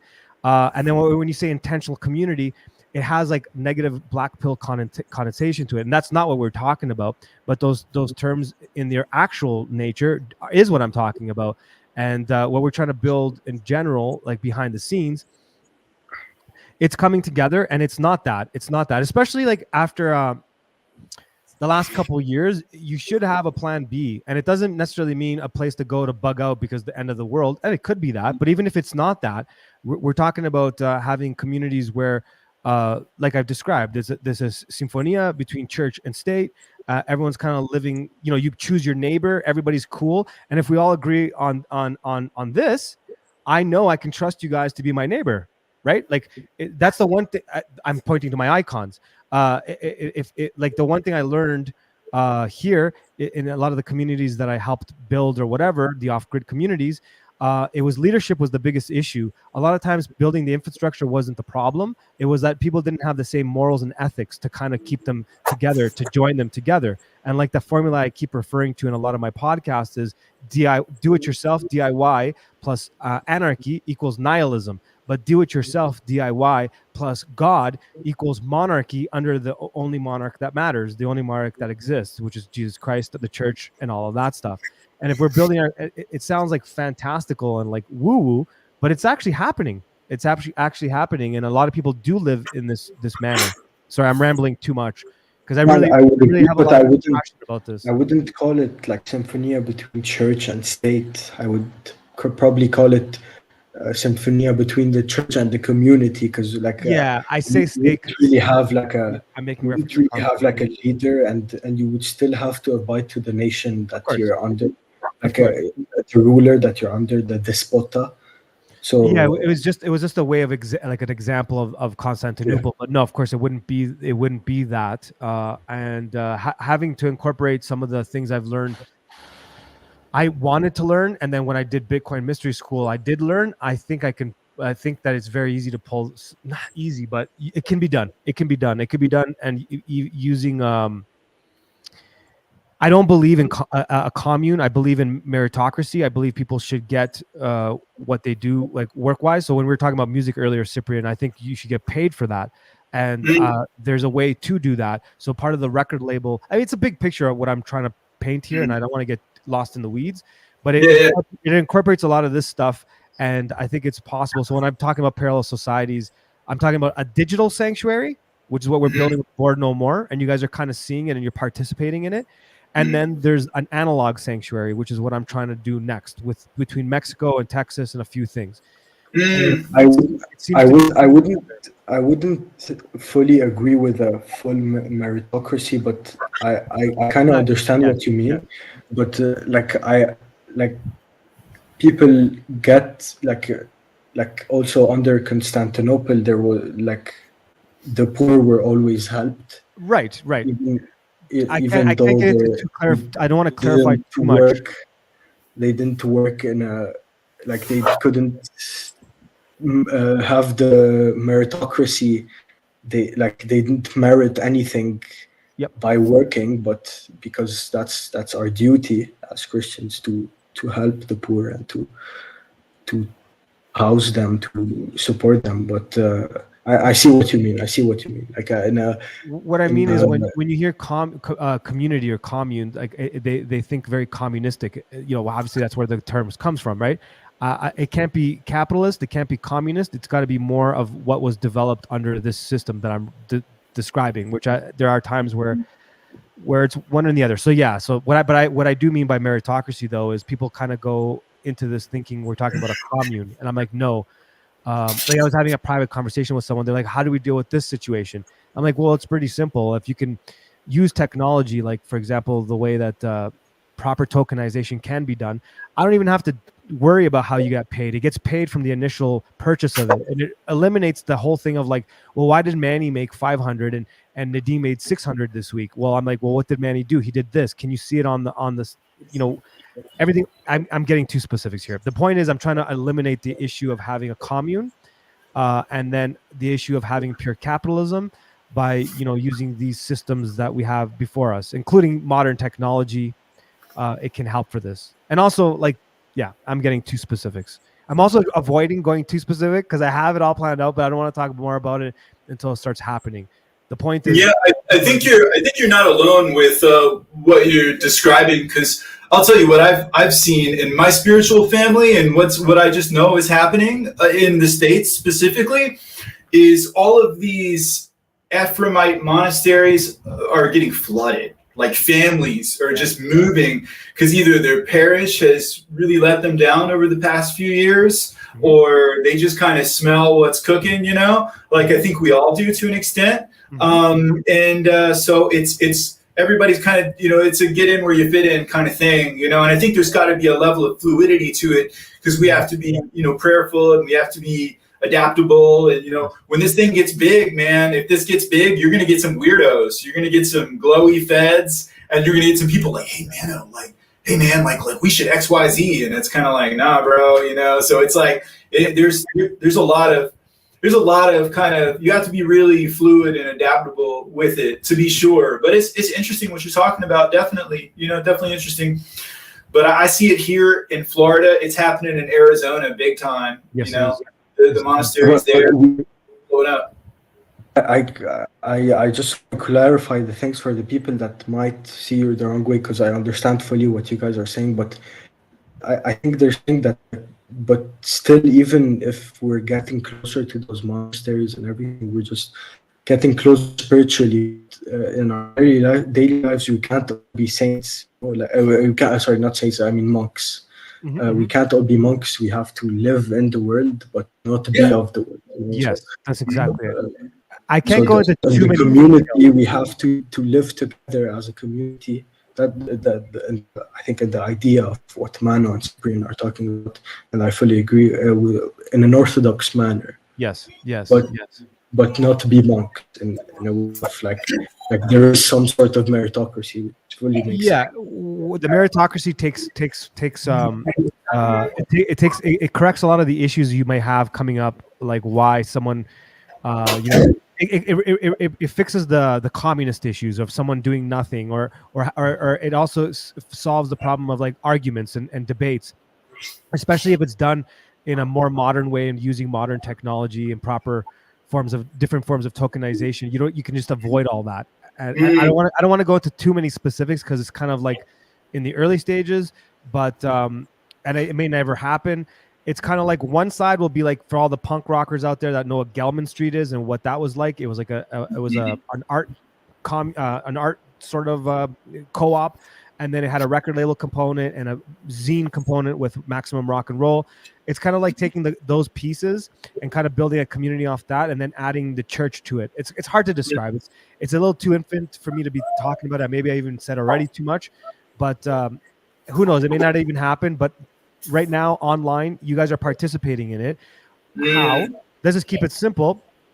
We're sending music to me. I'm playing the music, but I'm including you guys, and in any way you want to contribute. Do you want to write? Do you want to add to the zine? And people are doing that.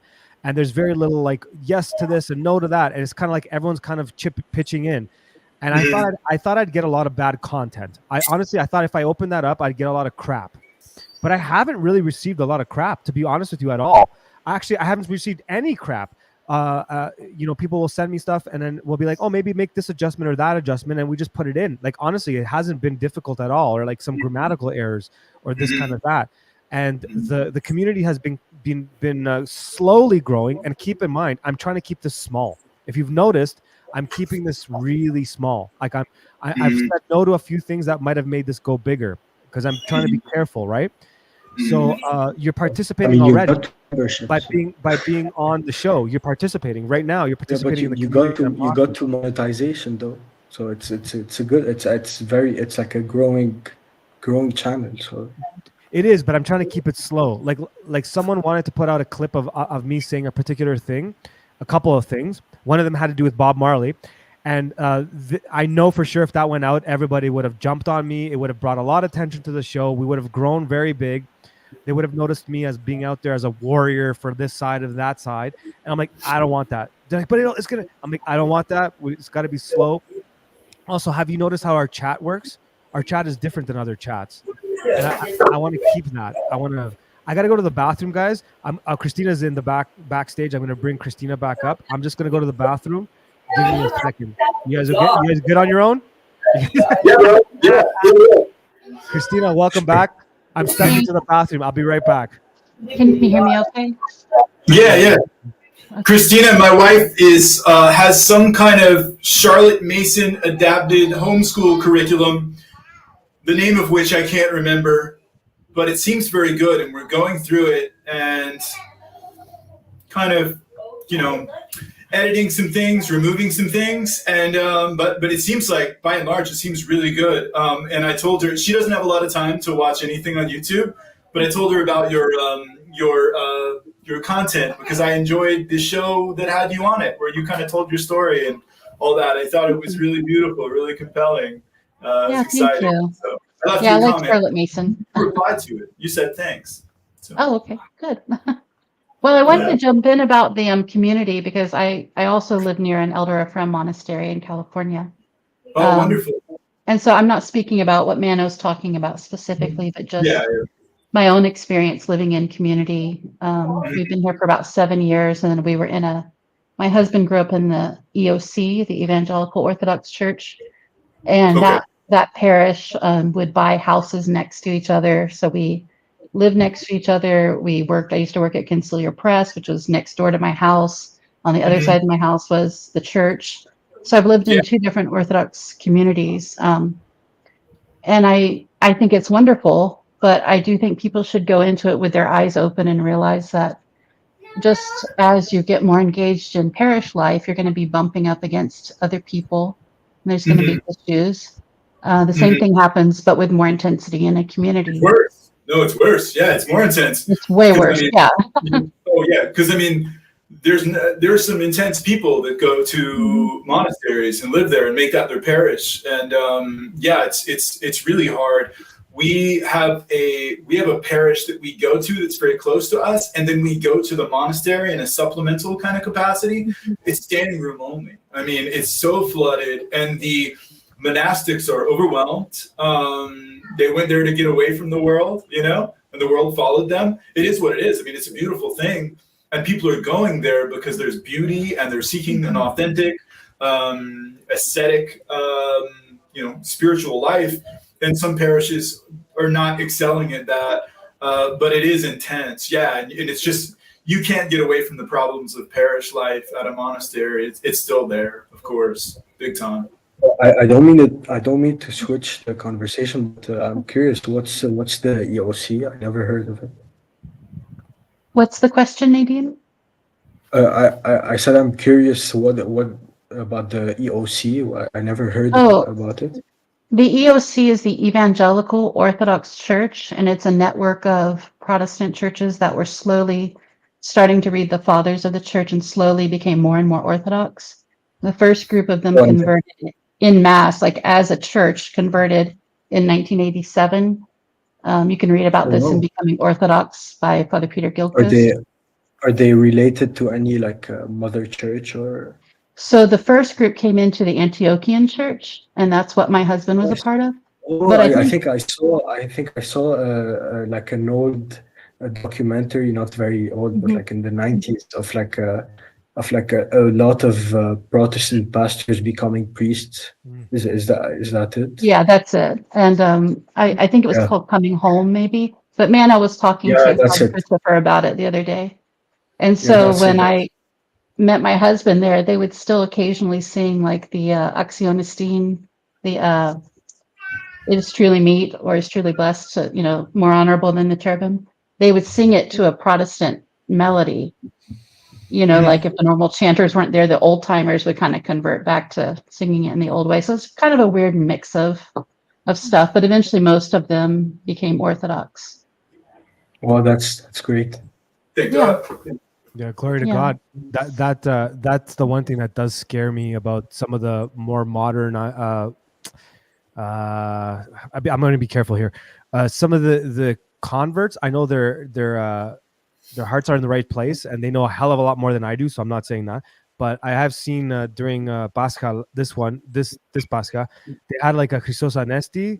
You guys know what I'm talking about? I don't know how to say that in English. Christos Anesti, but they did like a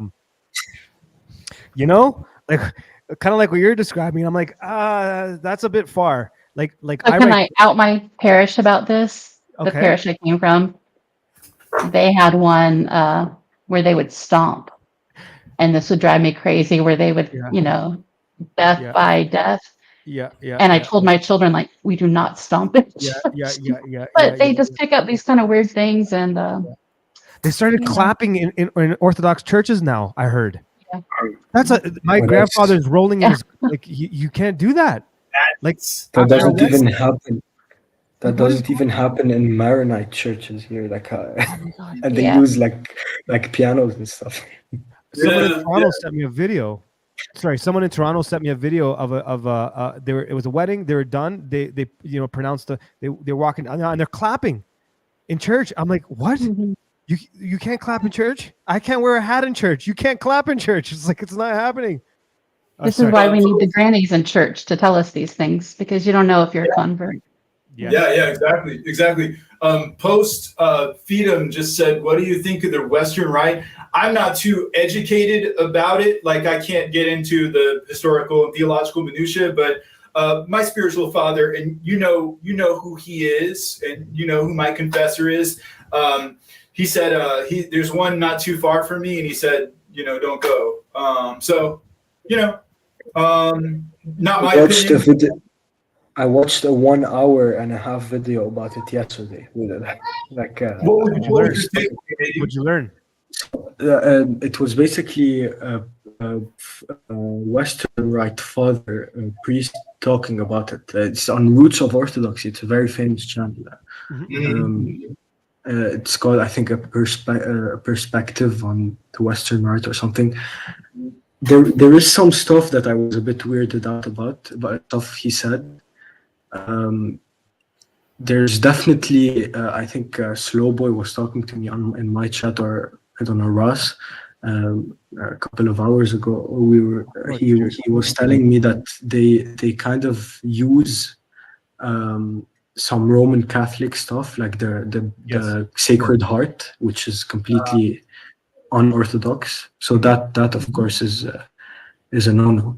And but he also said something about mostly the Eastern or the Eastern Rite Orthodox don't follow orthodoxy, like most of them don't follow orthodoxy like we do, because we're not connected to West or East. We're just connected to orthodoxy, which is I was kind of like, that's not really true. But the rest wasn't that like crazy to hear. But and also I don't like the chants. I also think that there should be an iconostas in a church, even though it was present in the 400s. It became like something sacred in a church, and also the liturgy they use they don't use the same liturgy. So I don't know. There's a lot of different things. That's what I learned yesterday. I would say, for me, the idea of going into a church and feeling like a stranger, as a person who's been Orthodox for years, feeling like an outcast or feeling like a stranger in your own church, that seems odd, when there's a universality to the adoption of the liturgy that's celebrated in most Orthodox churches and in the old country, to go and not know what to do and feel kind of foolish. I mean, and maybe that's just, I don't know. I just do what I'm told, and I was told not to go, so I'm not going. Yeah, because Western Rite's kind of almost like to the Catholics, where they have the Roman Catholics. My grandfather never called them Catholics, so I just always have to say Roman Catholics. It's like the Byzantine rites for the Roman Catholics, where they basically it's Eastern Orthodox light, where it's basically Eastern Orthodox, but my mother is Greek Melkite. Greek Melkite's a little bit different, but similar. They're the same as Orthodox, exactly. No, I know. I'm saying the Byzantine rites. It's like that guy. He has the Sylvester Stallone voice. Voice of Reason is his channel. Yeah. Voice of Reason. Basically, they call themselves Byzantine Catholics or something like that. I can't remember the terminology now. And it's basically like Eastern Orthodox. They don't even have the filioque in their creed. But they just accept the Pope. That's kind of like so there's these weird little offshoots, and Western rites has some of this stuff too, right? Not with the Pope, but like some weird, strange things, kind of like what you just and they venerate Saint Gregory Palamas, which was like the confessor of Orthodoxy. Yeah. I wanted to respond to what you said, Nadim, about the comment from the priest, rather, that it wasn't connected to the East or the West.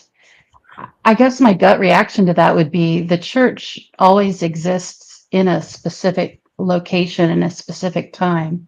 Mm-hmm. So to say it's not connected, it's like, well, I don't know. That sounds problematic to me. I might be paraphrasing. Maybe he said it lightly. Maybe I don't want to misrepresent him. The priest, he seemed very nice and very dedicated for Orthodoxy. I'm not saying he's not. I'm just saying my view of the Western Rite, not of the priest.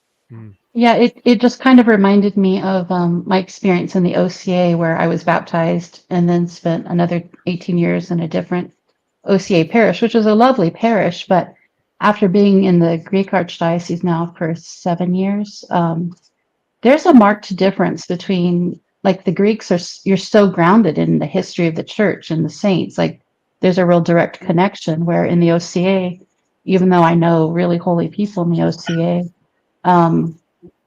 the saints feel much more distant, if that makes sense. Like for us, we have Elder Ephraim. Like, I've seen him, I've got his blessing many times. We have, Yerandisa and others. But in the OCA, there seems to be that disconnect. And when you mentioned that about the Western Rite, that's kind of what it reminded me of. Like, it's really important to have that, actually. I agree. Because that video that Nadim is talking about, I haven't watched it, but I just saw some clips. That same priest is getting slammed for talking about Lady of Guadalupe. And he made some comments. I didn't really watch it, so I don't want to but that video that Nadim is referring to on the Western Rite is apparently very controversial at the moment. Yeah, I don't know about it.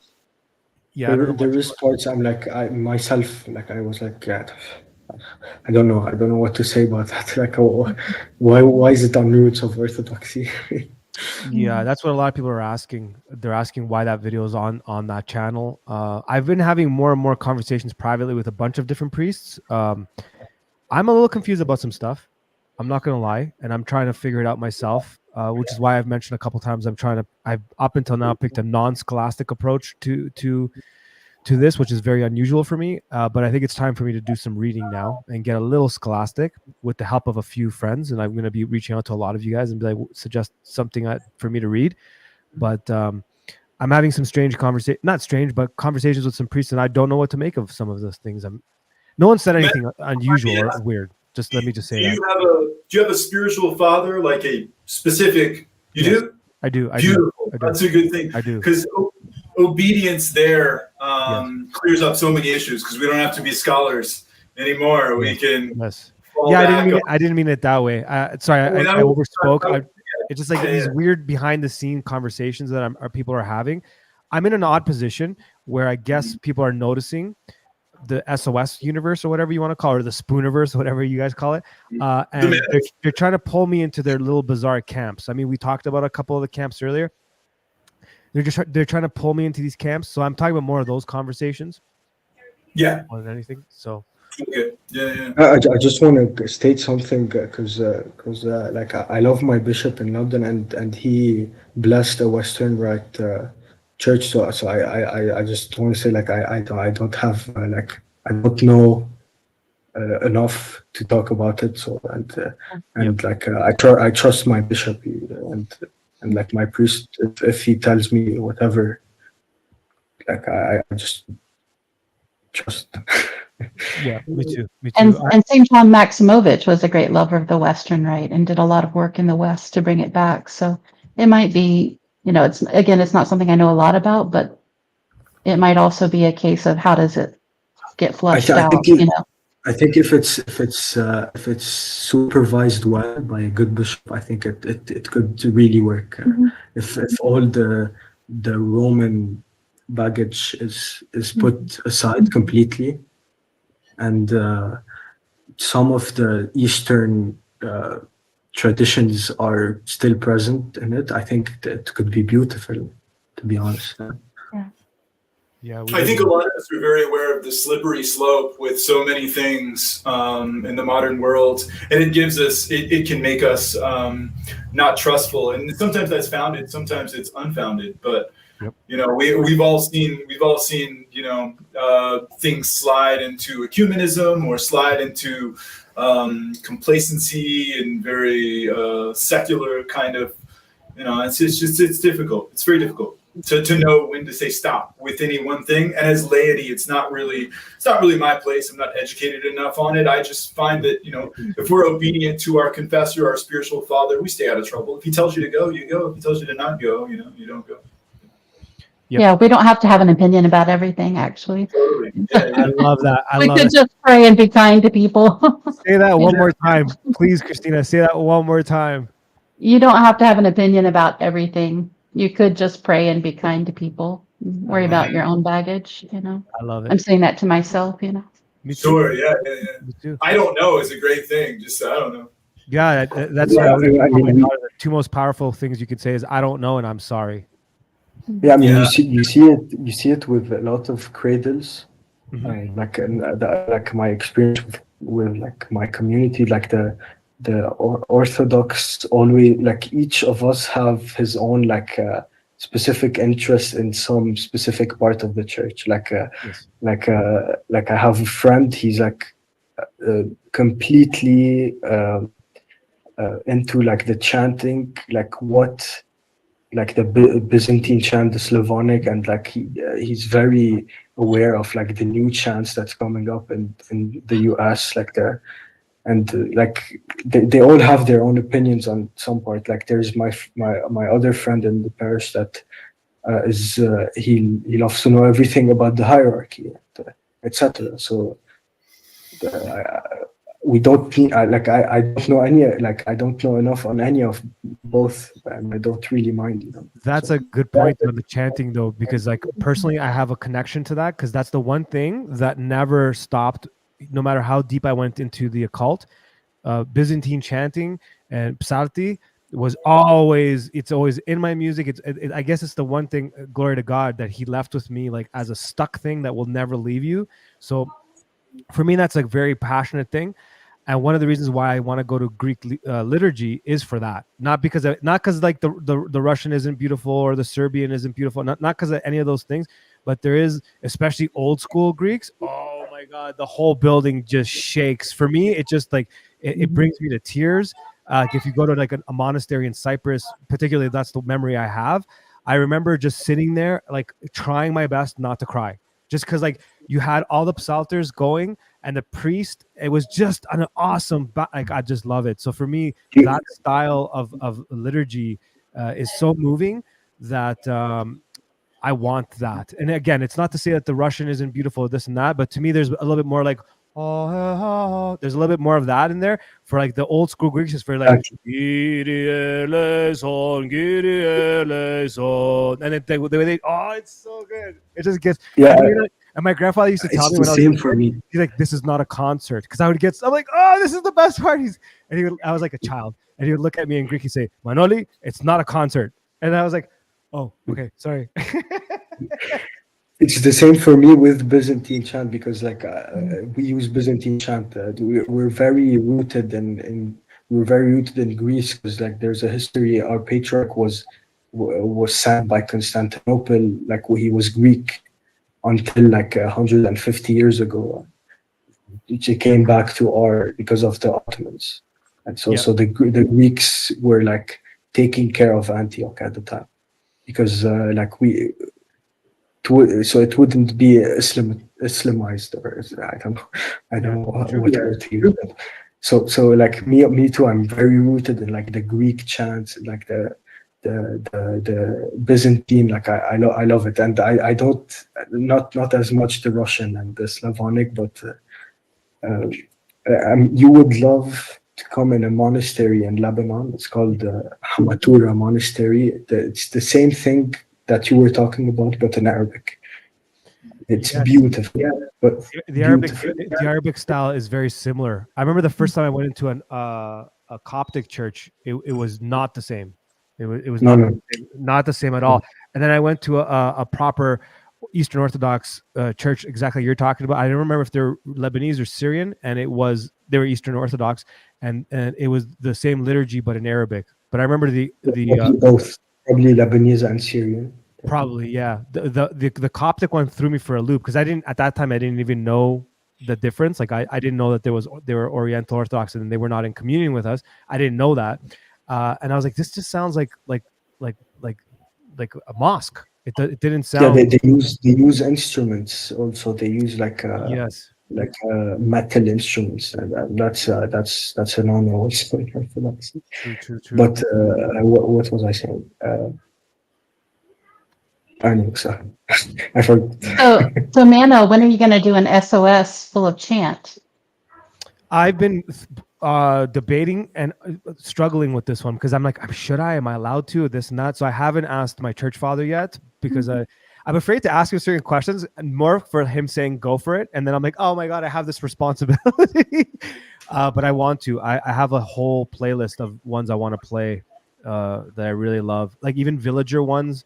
Like from the 30s that were recorded, and you could just hear, like, I don't know if I can say that. I don't even know how to properly communicate Orthodox things. So when I talk to my church father, I'm like, forgive me for what I'm saying is not cool. I call him dude often. Anyways, but it's pretty cool, because you can almost feel God present in the liturgia. It's like it's something different. I don't know how to say it. I'm sure a lot of, but maybe it's also nostalgia for me. So soon, my answer to that is hopefully soon, if I get the okay. I really want to do it. And I also want to compare around the world. Yeah, should we all send you our favorite chants that are out there? Yes. You know what? Let's take action on this now. If anyone that's listening or at any point listens in the future, if you have any chants that you love, send them. Manny, if you're there, send an email, and everyone can just send their playlist or tracks or YouTubes of your favorite chants, liturgia, anything that you love. Send it. And once I ask my church father and he says okay, I will. Because I play it at the end of every episode, and I figure that it's okay because, I'm not talking before it or I'm not talking after it. So also, I grew up with a very strict way of observing Orthodoxy from my grandfather. So I still carry those with me. Like my first experiences in Cyprus were like women and men were separated in the church. Women were not allowed to wear pants or anything like that. They had to wear, very traditional. You had to fast. It was a huge no-no. If you went to church unfasted, like that's not going to happen. things like that. So it's still stuck in me. Mano, you're sitting behind a Michael Bay tier lens flare right now, my man. It's because we have a spot sunlight over there, so I can't do anything about it. So it looks like I see. It's going down. It reminds me of After Effects in like the early 2000s. There you go. That's it. I see Cool. Dude, hey, it's been fun chopping it up with you guys. I'm gonna go eat with the family and do that stuff. Christina, Nadim, it was good chatting with you guys. Mano, I'm gonna head out. Pleasure. You guys have a good rest of it, and I will. I'll pop in. Before you go, one more thing. Send me music. Send me music, even if it's like not completed or any of that stuff. Send it. Everyone asks for your stuff all the time, and it's pretty awesome. Cool. You know what? I could give you a huge supply of things that are old. You know? Yeah. I just don't like that stuff because that's like Adderall and weed, you know, and stuff like that. So I guess like I don't know, and I don't know if Post Feedham is listening, but his name Post Feedham, I just wonder, like, you know, if he treasures something about his art after his conversion, you know, and maybe he threw away the stuff from before. Or maybe he's cradle Orthodox. I don't know anything about it, but his name just kind of makes me think of that. I just wonder, you know. I guess I don't hold in very high esteem my like old stuff. It just kind of is what it is. But I'll make new stuff. I'll hit you with some new stuff, man. Maybe some new stuff. Give me some new stuff. All right, guys. God bless. It was good chatting with you. Yeah. God bless. God bless. Yeah, that is definitely a struggle. Figuring that out. That's why it was good having Father Christopher on and talking about music or art after you become Orthodox. And Daniel, we were talking about that. That is tricky. So, are there any ladies that are going to jump on, or is it just always going to be me and the guys here? Maybe today it might just be you, but there are a few women I've been kind of pushing towards jumping on, and hopefully soon. Any ladies out there want to jump on? I know there's a few. You're not great, Nadim. You are. Nadim, you're wonderful. I'm also not a lady. Oh man, he threw it up at the same time as I did. It's the exact same time as I did. Who's in the chats? We got Joseph still there. Post is still there. What's up, my dear friend? Mella's there. She goes, I would, but I can't, Mella says. Bam. I can't right now. No worries. Well, Mella, well, I've reached out to you already, but soon. I have a great idea for a good panel of just the ladies. I think we started repping. You were talking like that's a music show, like you've made me like look into like new music that I wouldn't really listen to normally, but like they're really good. But my type is like more like a minimal house tech. That's my my vibe. Like okay. So like, is it a whole new world for you? Some of the stuff I play. No, it's not new. Like, of course, I listened to stuff like that before, but like, it's a new world for me to actually like it. So. No, that's what I mean. Like, am I showing you a different angle of it? Yeah. It's awesome. It's lovely. It's yeah. Awesome. Appreciate that. Nice. That is part like I can't really join every time because like sometimes it's like 3 a.m. here, and I have like to go to work in the morning. So what time is good for you? Because I've had a few friends asking for earlier times, and I was thinking maybe just throwing one in for all of you guys that can't make it on. So now is good because now it's like 1 a.m. It's not really late. Okay. But maybe 1 hour earlier, like 1 p.m. where you are. Okay, on a weekend. On a weekend is the best, of course. Yeah. Okay, because if Miss Chef, I never know how to pronounce his name, Miss Chef. If he's listening to this, he's also asked for earlier times too. So I might do a Saturday random SOS radio and see how that goes. An ortho only. Do you ever talk to like about sports and stuff? Like I never hear Orthodox talk about sports other than like the getting fit for the gym or something. Like DPH talks about it, but yeah. I'm not a sports guy, so I can't help you there. What about you, Christina? Like what about like kids doing sports, maybe socializing in sports? So yeah, so I have 4 kids, but 3 are grown up and out of the house. So I just have my 16-year-old, and he does Byzantine chant, and he works, and we're kind of country people, so he welds or woodworking, that sort of stuff. And what would you say for like parents that are homeschooling would like, and they want their kids to be like active in sports? Like, would you think it would be good to like put them in a sports team or whatever? As long as they don't have games or practice on Sunday, which is a really big deal. Where we lived near Sacramento a few years ago, everybody had their kids in soccer and other sports, but mostly soccer. And yeah, I mean, a lot of kids end up falling away from church because the games are on Sunday. So that's a really big deal here. And actually, I take it back. There's a local that has water polo for the high school, middle school, high school boys in the neighborhood. So they actually do water polo at certain times of the year. So that's been great. I think it's good that like the parish set up like a team for the kids. That would be nice if there's enough kids. Like I think I would love my kid in the future if I have kids. I would love for them to have like a church like sports relation. There our parish does a lot of like when it's possible. In London, the time is always horrible.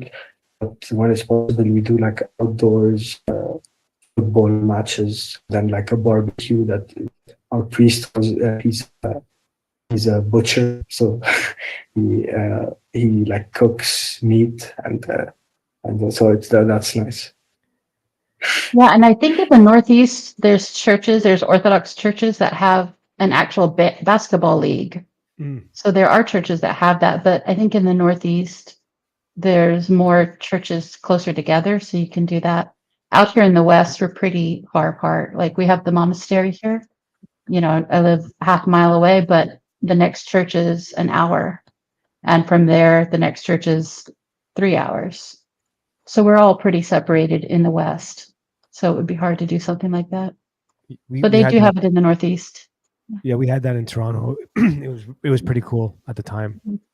But it's kind of dying there, I've been told, the Greek Orthodox community in the traditional sense. So yeah, I know it's important for young boys in particular to be exhausted and to get their energy out. But out here, we do a lot more things like mountain biking, or we're in the Sierra Nevada mountains, so they go up to about 10,000, 12,000 feet, and we're at about 2,500. So we're at the foot of the mountain, so we can just go up and have really intense hikes and fishing, and we have a canoe, so we do boating and stuff. So they're very active, but there's not a lot of team sports.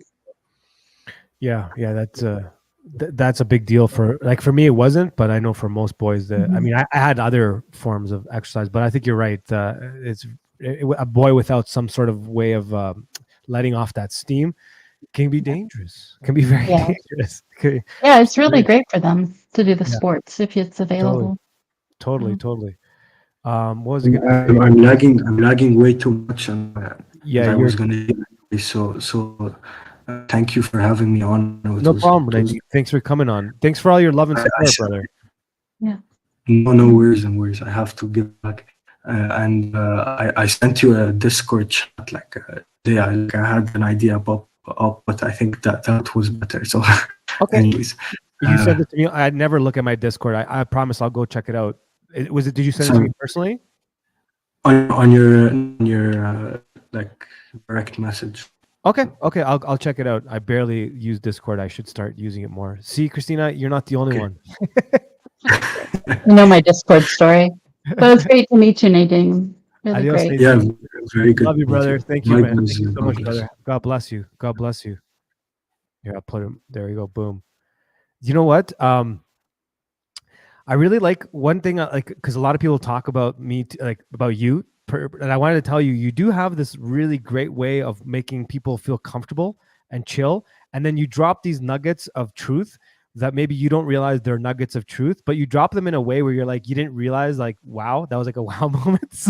Like, I just wanted to like let you know that. But then at the same time, you do have that like no, it's got to be like this, which is necessary, and I think we need nowadays. So I just wanted to just throw that out there, because like you did it a couple times today. I really appreciate that. Yeah, well, thanks, Mano, but I can be pretty hardcore about some things. So Good. The exterior is sometimes a little bit friendly, but if you get it like into some of the stuff I posted about like the normalization of evil in children's books, I take a pretty hard line about a lot of stuff. But you should. So, But that's a good thing. But that's what I mean. Like you got to call it's that unpopular. stuff. But not amongst Orthodox, is it?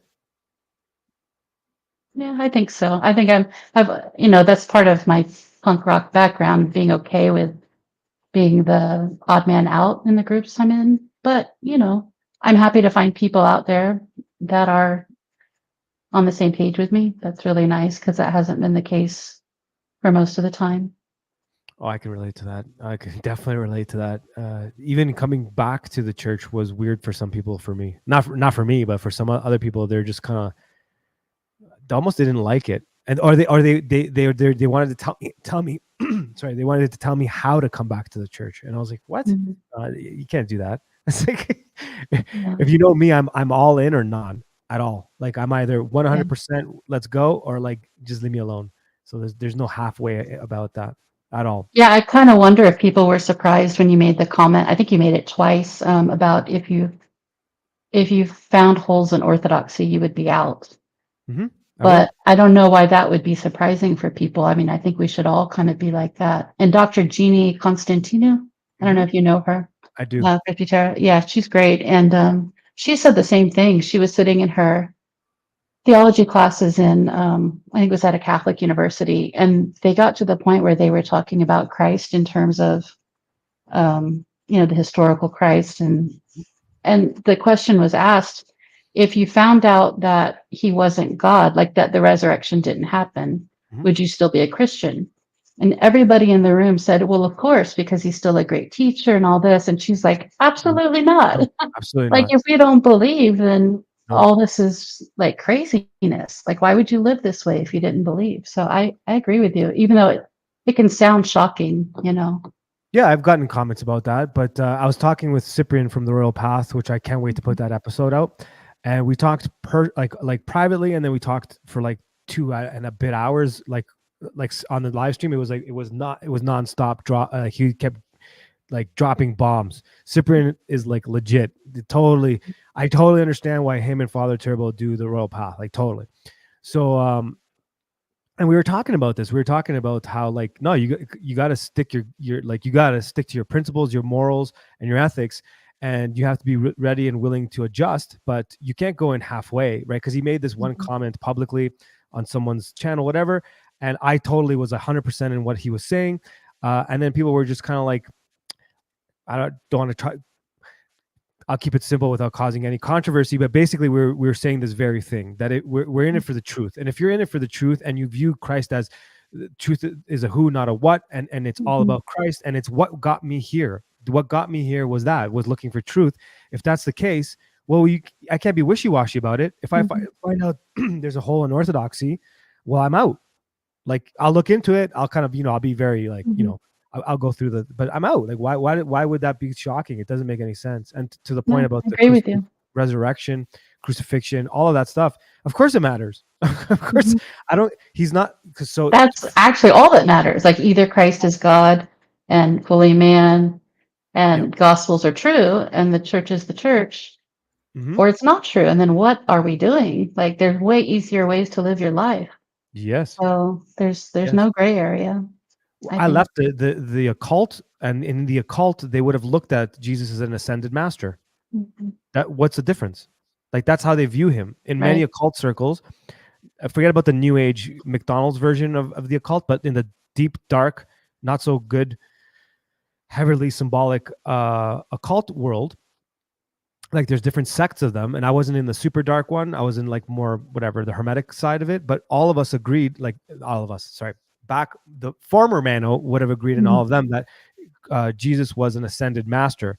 He was kind of viewed as like the top ascended master, actually, That's the irony. Actually, they have him as a high rank, not like lower as a Buddha, whatever. High, very high rank. So to me, it's like, what's the difference between that and what you said about if you didn't realize that Christ had even resurrected, all that stuff? It matters. It matters. It's the only thing that matters. It's sorry, I get passionate about this because it drives me Yeah, nuts. I mean, that's why the martyrs are martyrs. Yes. And that's why all the apostles, except for St. John, were martyred, because they were witnesses to a reality of who Christ was. It wasn't because they were, theologians, or they believed in, like, this is a good way to live. It's like, no, he was the God man. He died and he resurrected, and we saw it, and we can't lie about that. Like, that's the whole point. Yes. So, and nothing else matters, Nothing else matters. And it was one of the things that I was having a conversation with a family member who was kind of like shocked at me coming back. And, this person was trying to nitpick at certain things that I believed he didn't understand. And I had to just boil it down to that. I'm like, okay, do you believe Jesus Christ was a real human being? He says, yes. Do you believe he was crucified? He says, yes. And then he thought I was going to say, do you believe he resurrected? And what I said is, do you believe that people around him, like his disciples, believed he was the Son of Man and God, and he did all these miracles? He said, yes. I said, do you believe that more than 500 people at a time witnessed that and also witnessed his resurrection? He said, they believe that. I'm like, yes, that's my question. Do you believe they believe that? He said, yes. And then when you start going down, you're like, only an idiot would give up their life in such grueling torture. And in many cases, the torture was worse than being crucified in many ways, if I could say it that way. Being skinned alive is pretty not fun. You know what I mean? Being boiled is not fun. All of these things. Why would you do this for something that you just made up? Like, can you imagine doubling down on something that you witnessed, but you're like, I'm just going to do it because I want to stick to my guns. It doesn't make sense. It doesn't make sense. And it's not just the 12 and the 500, as you mentioned, but all the saints from, the early martyrs, all through the Turkish martyrs and St. Peter the Aleut. I mean, they all could have thrown the incense on the fire and lived their life, right? But they didn't. It was worth dying for, because it's the truth, I believe so. That's why it hurts sometimes seeing some modernization practices just for the sake of, like, I've heard someone refer to it almost as economia. I'm like, I don't think that's what they mean. Like, you know what I'm saying? Like, I was given an example of economia here where I don't have access to a church, like, at all. And the only church I do have access to is open whenever the priest wants to show up. But they're still in communion. And, someone's like, don't take communion there. And, my church father is like, well, you don't really have many choices, and the sacraments are the sacraments. As long as, he's not talking about like something weird, and, he's still part of the roll call church, take communion. You're not there for him. You're there for Christ. And I was like, that's a different economia than just kind of saying like, well, let's clap in church, or like, these things that are not little, they're big things, or, some strange baptisms that have occurred, or, what I'm talking about. Yeah. That's not economia. I don't like, no one's putting a gun to your head there. You know what I mean? It's not the same. But all the problems in the church, like, none of us are going to fix these things. I think it's true. It can be sad and, depressing to kind of see where most people are. Like, I don't think I've shared this yet publicly. But my son's, best friend came out as transgender in our church. This is about 15 years ago, right before it got to be really big. And to see how many people were, okay with that was just devastating, to see people that we love and that we've worked side by side with for, over a decade, 15 years at that point. But we're not going to fix all that. It's only Christ that can fix all these. Our job is to just stay on the path, do what we know is right, try to be loving. But we also have to, speak the truth. And so the mom actually, she's trying to convince me that, it's a part of the church. So she actually brought up that there are saints, women saints who lived their lives as monks, which is true. Yeah. But to call that transgenderism is How was she making this connection? Ridiculous. She was saying that there were transgender saints because there were women that fled to men's monasteries. Well, of course they fled so that they wouldn't be caught, right? And what was interesting was that, thank God I knew those stories and I knew the details, and the details are, I mean, it's crazy that you even have to explain this to people, right? I know, no, but please. But the details are, the details are that thing that they were referring to, and I don't remember which one it was, but she would actually still, how the monks have their hat and then they have I don't know the name of it, but they have a cloth that goes over the hat. And when they receive communion, they take it off and they put it on their shoulder because men receive communion with their heads uncovered. Well, this lady who was pretending to be a monk would kind of keep her head on the side because she was still covering. She was still trying to cover, but, kind of on the down low. And so clearly this shows, right? Again, I don't know why we have to say this, but she was identifying as a woman, right? But it's so important that we know our faith so that when these crazy things come at us, we can respond. If I hadn't known that story, I would think, well, that's, it's not a good point. But, but we have to know our faith. They were also in those monasteries because they didn't have a choice. It wasn't like they could just go down the street and then, there's also these things to consider too. It wasn't like there was a nunnery 2 minutes down the street, Well, she went there because she fled her husband or the father. She was actually fleeing a situation, so she didn't want to be found. That's why she was. Oh, okay. And it's happened a few times. Yeah, not because there was nowhere else to go. Okay.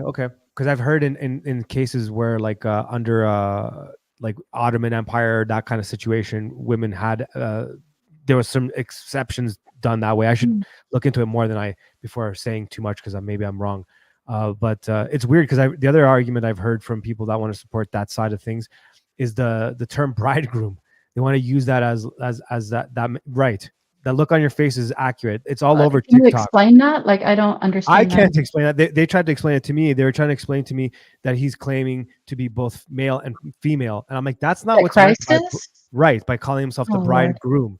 There's I don't even want to say his name or to give him anything, but there's this one particular person on TikTok and this and that who claims to be Christian, who makes this claim, and then from there it spread. And I heard other people say it in Protestant churches too. They make this claim about the bridegroom. I'm like, that's not what's meant by the bridegroom. He's marrying the church.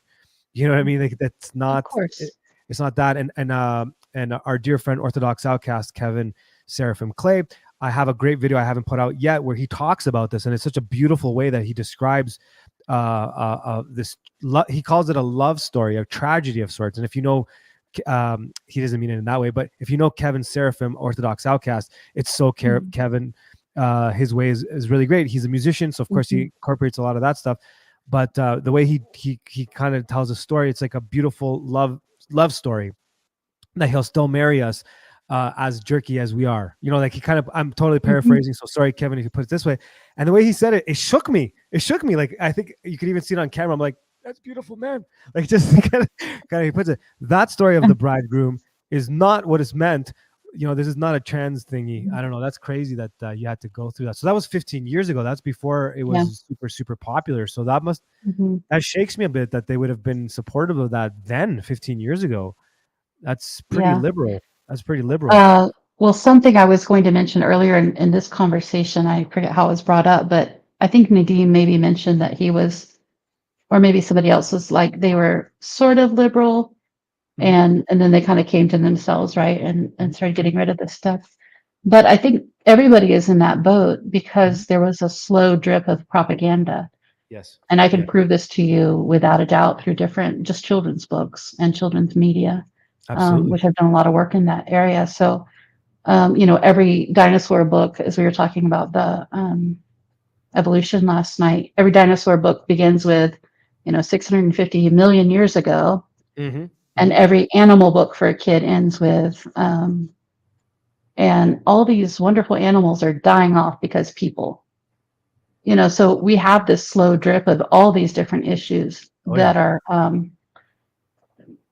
poured onto our kids, and it's really a tidal wave. And I think that's why people get maybe a little upset with me because they think I'm being really particular. But we're not talking about one or two bad stories or movies. It's like it really is a tidal wave. It's really hard to find children's material, whether it's clothing, movies, books, backpacks, that don't have some kind of propaganda message. And I stand by that. So like, if your kid is just, of course they're going to turn out liberal and being okay with these ideas, right? Yeah, I think you might have been referring to me because I was talking about the virus of modernity. Everyone just kind of assumes you're just talking about feminism or this or that. But no, like for me, like the way it creeped into my life was the whole like rock and roll story. I hate calling it that, but like, it took me that way too. And I looked for, and even when you walk that path, you're going to be confronted with majority of people are going to be liberal and alternative. And, you're going to be confronted with these things. And sometimes those kind of, an interesting example, sort of like a tangent, but not a total tangent. It's kind of a mano tangent. Morrissey.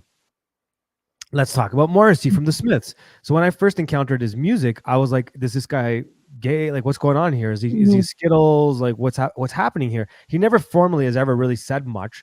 But then in the last couple of years here, he's been standing for a lot of things we agree on. Like, for example, in 2018, he got in a lot of trouble for going against feminism. Like a lot of trouble. And the majority of his fans were very, very left-leaning in that way. And we're kind of shocked by him. They're like, what are you talking about? But you're talking about all this subject matter. And he's like, I've never really been clear. And what was interesting was when I started watching the documentary Parallel Love about luxury, Father David Lee Bozeman, the lead singer of Luxury, had also made some interesting, had written some interesting lyrics where people thought that's what he's talking about. And he's not. Oh. So well, clearly he's not. He's one of us, very much so one of us. So it's like it's weird how in that whole like little drip that you're talking about, we falsely our dear friend Goat Farmer's here. I'm going to throw him up while I complete my thought. They do these little drips of liberalism. What does it mean to be like to identify as this or that, or do you want to be against this or against that? And of course, the left will take advantage of the fact that we all want to be good people, and we all. And if I turn the other cheek and really, kind of make it sound this way or that, kind of like the bridegroom thing, you can make it think people think that, oh yeah, a lot of this stuff is okay, just turn the other cheek. But that's not what he meant. That's not what he meant at all. He overturned tables. He wasn't a nice guy, like in that sense. Jesus, of course. Hello, welcome, my dear friend Kevin, Goat Farmer. How are you, sir? Welcome to the chat. I'm doing wonderful. Good to be here. Hi there. Awesome. You guys know each other? No, I doubt it. Nope. No, I've just listened to you while I'm trolling. So you're not trolling. I met Kevin, the goat farmer from Bitcoin Mystery School, Cyprian from the Royal Paths Bitcoin Mystery School, and I've been wanting to chat with this fine young man. Hello, sir. You have some latency too. Oh boy, he has the Nadim issue. Are you frozen? I think he's frozen now. Look at that. Manny says it's literally goat farmer or goat farmer. That's a good question for the goat farmer. Is he back? What happened? Is he? Did I see that he's in Alberta, Manny? So not in the Philippines. But then I saw Philippines and hold on, let me see if I can bring you back up. Something happened to his phone. Uh-oh. You know what? I'm going to keep him backstage, and when I see it moving, his camera moving, I'll throw you back up. My dear friend Kevin, if you're hearing this, I'll throw you back in there as soon as I see your camera moving because it's frozen. I'll give you one example of another drip that people might not pick up on. Please. Going back to like, how did all the women get crazy, like we were talking about earlier in the stream? Yep. So this is the kind of stuff I do, right? So everyone's heard about girl power, right? All the merch has been sold to little girls for well over a decade. It says girl power, blah, blah, blah. So you won't find anything that says boy power. You can go on Etsy. I've done this. There's nothing. In fact, if you type in boy power, all the girl power stuff comes up. Yep. So, that seems like a really stupid example. But again, it's that slow drip of girls can do anything and boys better keep their mouth shut. Like that has an effect on you after a while. I could tell you that for sure. That's kind of how they got my generation, because we were kind of on the cusp. Our generation, we were on the cusp of like of both sides of this, right? and like, you know, the old world and the new world. And then we kind of got the early indoctrination of like the heavy-handed stuff in school and on TV. It started earlier than that, but the heavy-handed stuff. And I could tell you right now, some of the decisions I made were because I was told that you have to be more chill. Like, you can't call it out. Actually, they took away our understanding of being men. I think I had this one rant where I went off and we took it down, where I was talking about how men have to start keeping each other in check like we used to in the old days. And you call out the weak comments, you call out the weak actions.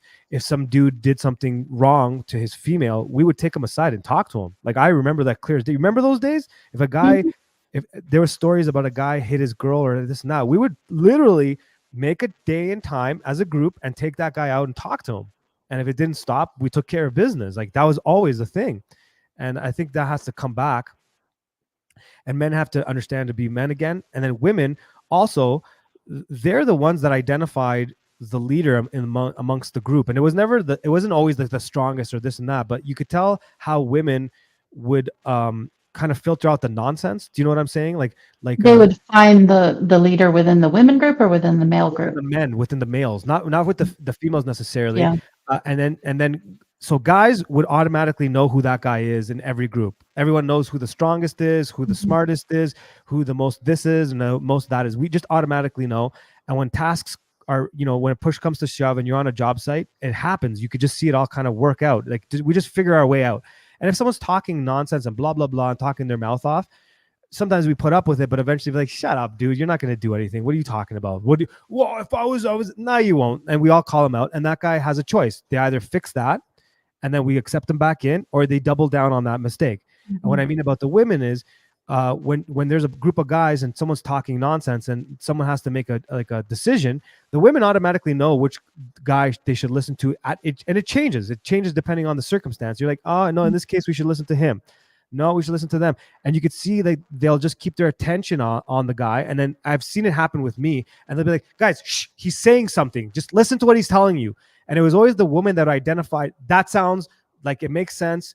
We need to listen to that. Like, you know, that's what I mean. Not amongst the women, although sometimes that would be the case too. Like, they would keep each other in line. And I think we need to bring back that. Do you disagree? Like, I know you mentioned women in groups would do that, but there was a moment where when it's necessary, they'll keep a woman in line. Is that not the case?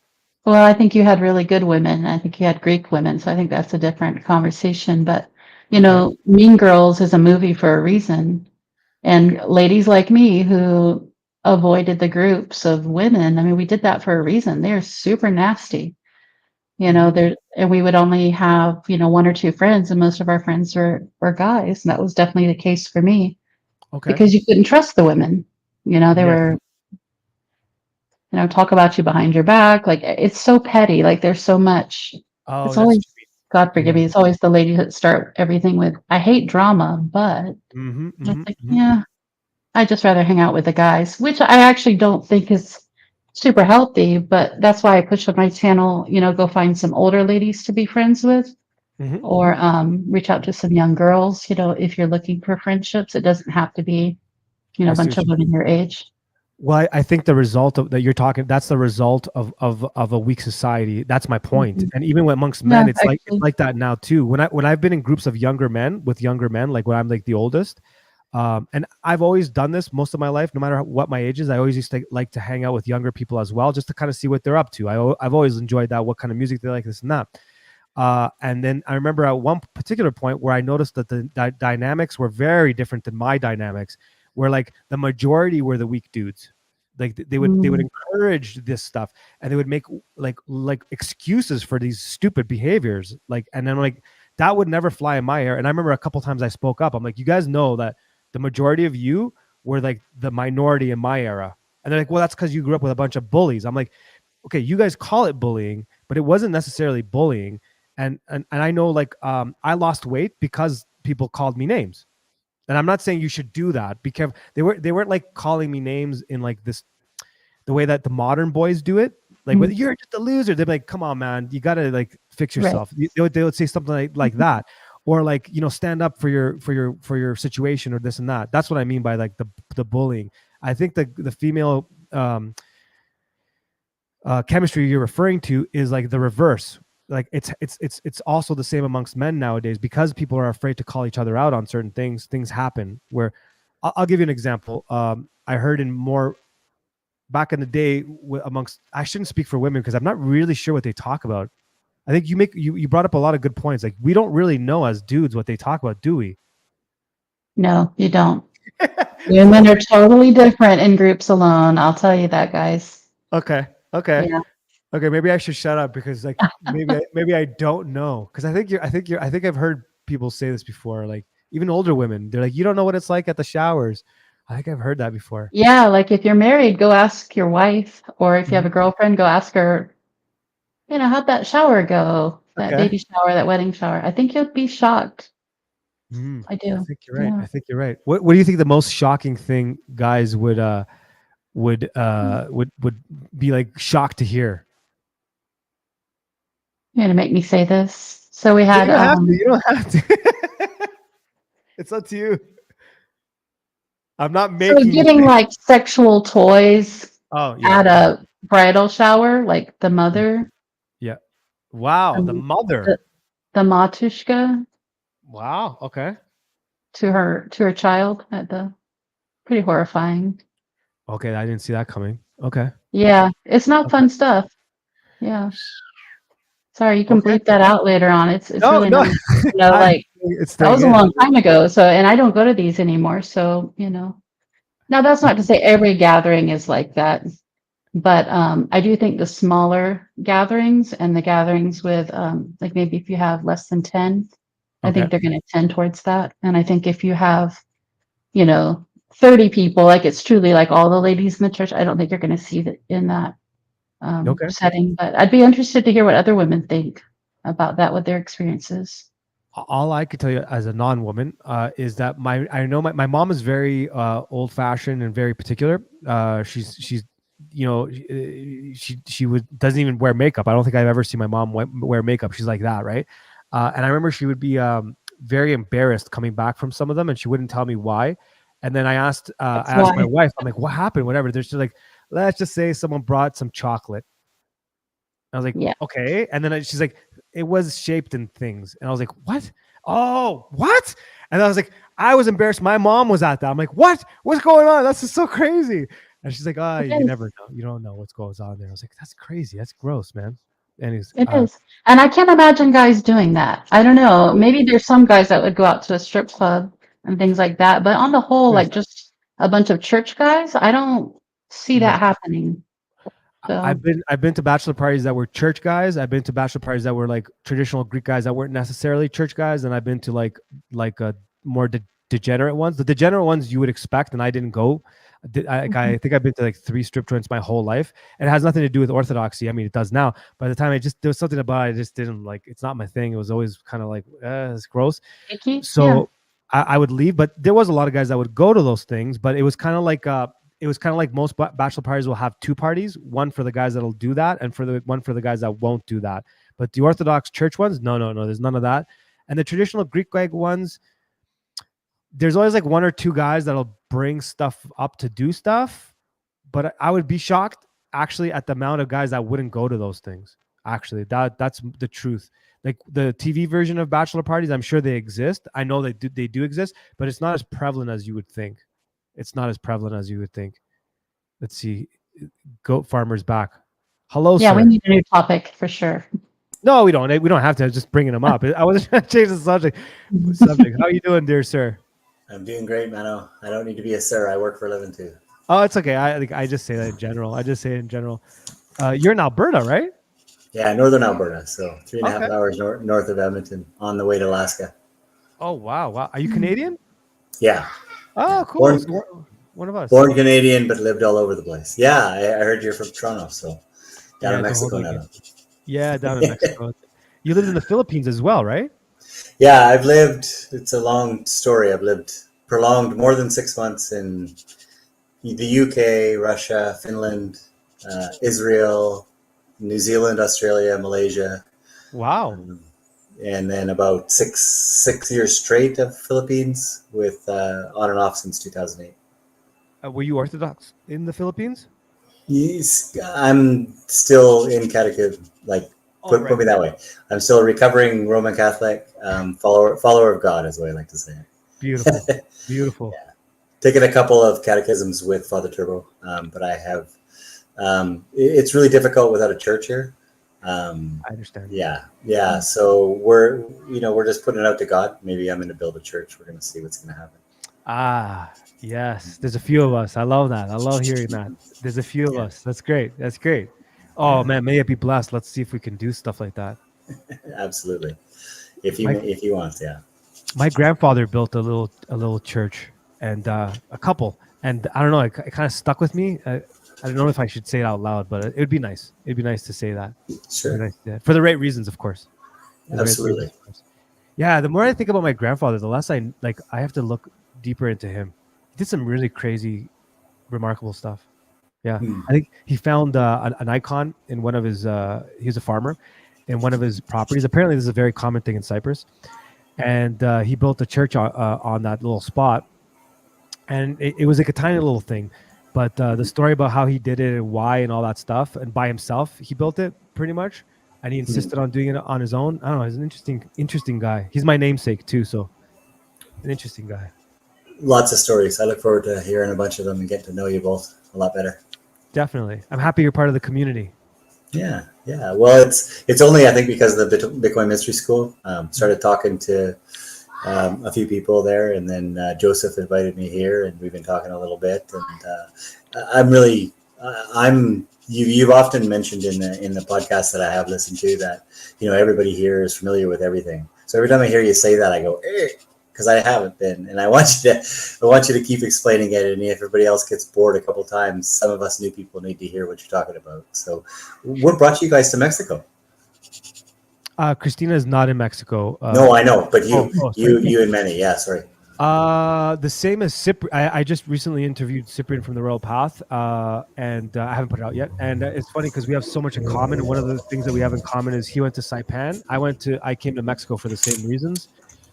Toronto was. And I went to the Philippines for the same reasons at the same time. Right. So you get it. So I came specifically to Mexico because it was actually 3 weeks from the moment that I said we're going to Mexico, and then when we got here, I picked Mexico for a couple of reasons. But I'm sure because you're part of the the anarchist circles, the Jeff Berwicks of the world and Derek Bros.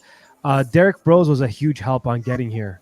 And I met Derek Bros. We put a couple of events here.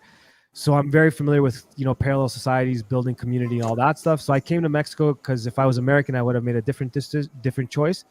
I would have had more choices. I didn't. And as a Canadian, you do not have many choices. So I came to Mexico, Derek Bros, and a couple of communities here. And and it is a pretty free place, despite what you hear. There's a lot of freedom here. And I have to say, I absolutely adore the Mexican people, and I really want to see them have options and opportunities to become Orthodox, because honestly, these people here, they need it, not because they need it because they're starving. I mean, they have huge souls full of spirit, and they want to put it in the right place. That's why you have the Guadalupe thing happening here, which is kind of like they take the Virgin Mary and mix it from the Roman Catholic perspective, Virgin Mary. That's why I put it that way. They take the Roman Catholic version of Mary, and I'm not referring to her as a Theotokos for a reason, or the Manoelia for a reason, and they mix her with an indigenous goddess, and they view it as the Lady Guadalupe. So it's a little bit of a tricky subject, and I don't want to go too far into that, but that's how much they love spirit. And I want them to be introduced to the proper, or the way we view things. So whenever I've spoken to a Mexican, sorry for the rant, but I'm just passionate. I want to make this happen. When I speak to a Mexican on their views on Christianity, it's 99.99999% Catholicism.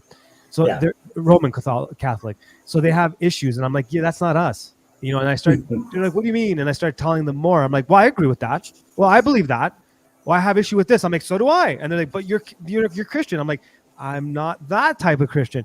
And then they're like, tell me more. And they get to a point where they break and they understand, well, I don't like this Pope guy. I'm like, the way you're putting it, we don't like him either. We have that problem too. We don't agree with that. Well, who's, hell and fire and all this. I'm like, we don't have that either. They're like, well, what's your concept of hell? And I'm like, well, I'm not the right person to tell you, but since there's no one else here, I'll try to describe it to you. And I'm like, well, you dislike God so much that you're in the presence of him at all times, and you're kind of stuck at a party talking to the one person you don't want to talk to while you watch everybody else having a good time. You ever been in that position? They're like, yes. Isn't that horrible? They're like, yes. Do you need fire or brimstone for that? They're like, no. I'm like, that's our hell. Like you hate God so much that you're in a room full of God. And they're like, well, then how come I can't just say I agree with God then and get out of that? I'm like, you can do that. Up until the last judgment, you can do that. They're like, you could do that? I'm like, yes. So do you pray for someone that might be in hell? I'm like, yes. They're like, can they get out? I'm like, yes. And they're like, okay. So then these little things change the way that they view things. Sorry for my rant. I got passionate. No, it's okay. And I love your passion because I've been going back and forth to the Philippines since 2008. I worked for the government there, then met my wife there. Then my first 2 kids were born when we were over there. The community between Mexico and the Philippines is very similar. Like they're Spanish colonial Catholic. Yeah. And what I've seen travel around the world is where that's happened, where that colonialism happened, is they often would gravitate with traditions from the Roman Catholic Church and then embed it with something local. And that's how they onboarded their missionary work, right? So exactly. I understand exactly what you're doing. The same thing happens in the Philippines. The difference with most Roman Catholics, why I lean towards orthodoxy, is there's a more rigid framework that is rooted in a longer history. And I remember my first year at university, I wanted to be a teacher. So I went to study history because I was going to be my social studies teacher because she was my favorite teacher ever in high school. And, I switched that to psychology because I was messed up alcoholic and needed some help. So I wanted to fix myself later on. But that's another whole story. But the history, the first lesson, and the only thing I think I remember that university class was to get as close to the truth, you have to get as close to first source, right? So even with our faith, everything's fractured. So I want to go to something that's as close to first source. Orthodoxy resonates with me. I call my version of Catholicism and my family and most of the people I'm involved with that have a history there. It's like cafeteria Catholic, right? Pick the pieces that you want, leave the rest behind. Don't really talk about it. If you don't like it, you don't have to eat it. So yeah, it's just not for me, but I have wonderful, beautiful people that I'm still hoping, have their own relationship with God in their own way. And I'm not here to judge. So I understand. Yeah, I get that. Yeah, that's always an important distinction to make. You can talk about theology and wrestle with theological issues and say, this is right, this is wrong, but it's a different thing to say people are saved or not saved or bad or good. Like those are 2 different conversations. And, you can love people that you think are wrong. You should love people you think are wrong. Yep. The hardest part for me to do is the people that I don't particularly gravitate towards. Let's put it that way. Yeah.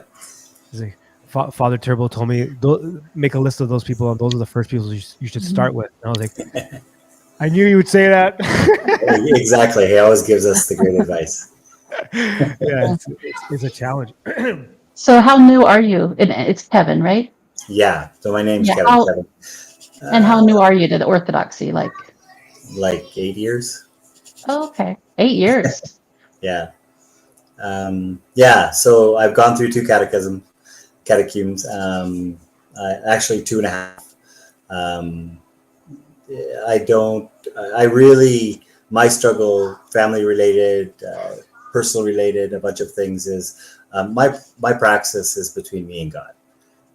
So that's the way I vision everything. Father Turbo, made it really clear one day when he was talking about the vertical and horizontal, the horizontal being the community and the humanity. And, that's where I don't spend a lot of time. I just focus between me and God. And I'm a role model and a model for my kids, but they're going to create their own relationship with God. And I just, nurture that by example. So in my community, it's really difficult. Like at best, I get to a physical church once every 3 to 6 months, because the closest one, like I say, is 3.5 hour drive each way. And that's 400 kilometers. So that'd be like 180 miles or more than that, actually 220 or something like that. And in the winter up here, we have 7 months of winter. So it's not something you want to have in the road. There are some old chapels that are, sporadically throughout this region I'm in. It's called the Peace Region. It's in northern Alberta. So it's, like I said, it's on the road to Alaska. And there's interesting history here from the monks who came through, and then some priests who came through and built some churches here that are represented, that they're still here. So I've gone to reach out, like travel 2 or 3 hours to go to them, and there's nobody there. And then we're in the biggest problem, I think, being out in Canada.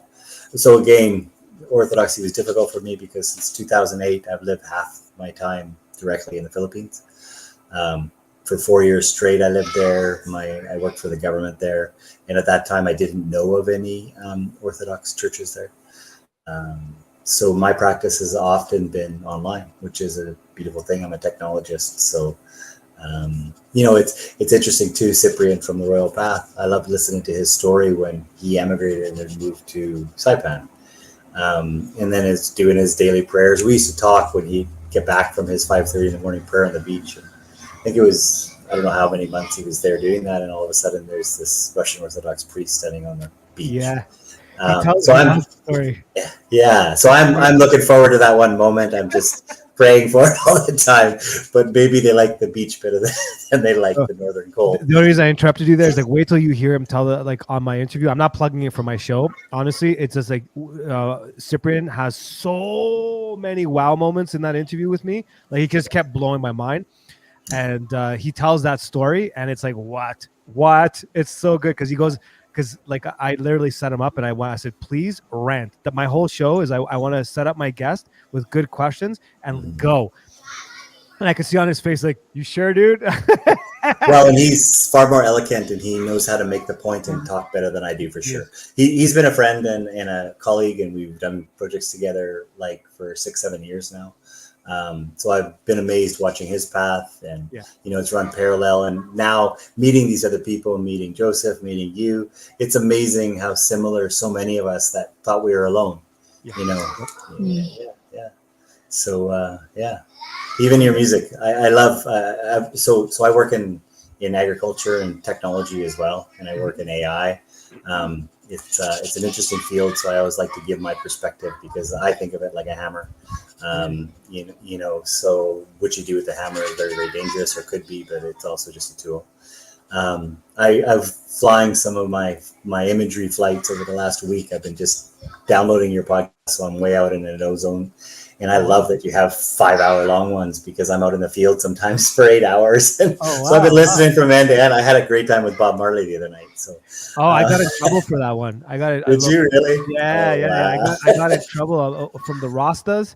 I got a poo show. Actually, that's one of the ones that someone wanted to clip what I said there, and then because of a lot of the content I was talking about and all that stuff, and he wanted to post it, and I knew it would get a lot of attention for the podcast and all that stuff, and positive and negative, and like that's what people want. I'm like, don't do it. Like, I'm not looking for that. I'm trying to. I was just listening to the music and listening to your personal relationship with it, which reminded me. And even when you talk about the violent femmes and all that stuff, I come from the punker world, so awesome. Yeah, so it's weird how there's so many people attracted to this place. Like, yeah, I'm an activist, but before that, I was a skateboarder punk. I was one of the first guys. I moved out from Vancouver to Alberta when I was 12. Okay. And a friend of mine came to visit when I was 13, and he brought a skateboard, right? Because this was like 1983, and they didn't exist. So I was the first kid in Alberta riding this a gator board, and then we got Gator to come to our shop, and we built a ramp out the back and had fun. And I rode Burton snowboards when I tore all the ligaments out of my ankles because we were actually just taped to the board, like you couldn't get out of it. Yeah. I remember those. Yeah, and there's a lot of good punk bands from Edmonton. Anyways, thanks for listening. It made me bring back to a time which was really, really, really good, because a lot of those times were when I was in struggle, right, and hadn't found God in my life, and I think that's why we have a commonality. That's that's a big part of my show. Sorry, go ahead, Christina. Sorry. Yeah. Do you still go back to the Philippines? So we had a tragedy last year. My oldest daughter died of leukemia. So that's actually where God's brought us, though. It's an amazing story. It's a testimony that I love to share. Like, so she was 12. She was born in the Philippines. We had been going back and forth basically every year since 2008. I have business over there, and we have a farm over there, or we had. So when she passed last June, it was horrific. It happened really, really fast. And we have 2 other kids. And we decided to come back to this hometown where we were before, where they lived, and do a memorial. Her name was Eden. So we're building a charity called the Memorial Garden of Eden, where we're growing vegetables and distributing it to people in need in the area. And that's where this church idea has all come through, because I started calling the charity The Way. And it's actually 2 V's for Valley View, and then Valley View, Alberta is part of the way for what we're doing. And so after she passed, she led us here, right? And my wife, when we left here the last time, said she never wants to come back to the north. It's too cold. Thank you very much, Mel. And she saw the love, especially the Christian love of everybody within this community that came out. My wife's Filipino, but she's Canadian now. She had the first few years of her time over here, she was always treated like the Filipino worker or the nanny. And when she came back here, it was the first time when all of her friends, female and male, know her as Erlinda and my wife. And she knows this is a beautiful place. So she said, let's stay. We decided to stay. We weren't planning on it. And that's how all this stuff has come together. And hopefully maybe we're going to build a church or something that we're going to do that's good here. And no matter what, we've got the Memorial Garden of Eden going. It'll be full bore next year. And built a couple of small businesses here. And the kids were right behind our school that the kids can walk to. It's an amazing community. So ever grateful. My Eden's story is longer than that. She lived 12 years long. I don't want to get into it necessarily right now, because it's fairly long, but she's been an angel, and I, in hindsight, have so much that I'm learning from her every day. So she was our gift, and we had her as long as we could, but God had some other stuff to do with her. So, what's her full name, so we could put it in the chats for everyone for prayers? Yeah, Eden Ellen Adao, which is Arao Cormac. Manny, can you throw that in the chats, please? I can type it in here. If you don't mind. Yeah, I wouldn't mind taking a second to say the whole story, because for me, I didn't want to push you. I actually wanted you to. If you're okay, just a couple things about this podcast and all that stuff. You just speak your mind, go nuts. This is punk rock. We slap things together. Nothing is like prim and proper. I would love to hear the story if you want to tell the story, and I'm sure everybody else does too.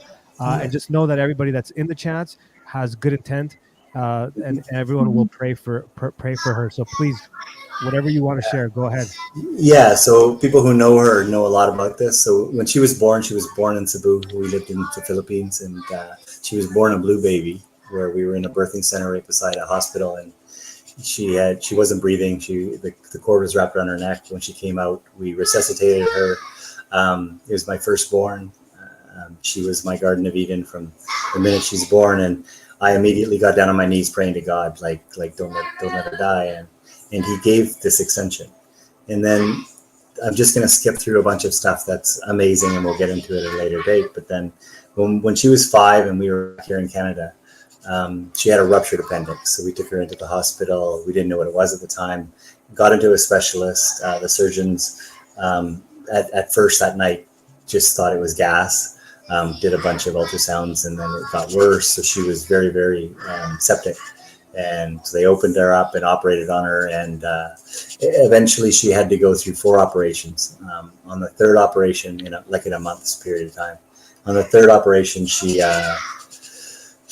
was down to like 70/20 blood pressure, almost like it was not going to make it. And they said they had to operate one more time in the morning to finish cleaning her up. And so her whole stomach was opened up. And I think that was the most horrific moment I had, asking God's help. And He answered my prayers. I was there in the hospital, which was an hour away from home. We drive back and forth to bring my wife and kids because my wife doesn't drive. But I would sleep there every night, and he granted my prayers and gave us 7 more years of her. In that 7 years, we knew the blessing that was, and we made the most of it. So that at the time that she passed, she was 12, she was an innocent angel. Like, she hadn't been exposed to the toxicities of the world that we all know, that we've seen. God had a purpose for her and needed her in that innocent state, I believe. And, he kept giving me and us these extensions, but he couldn't any longer.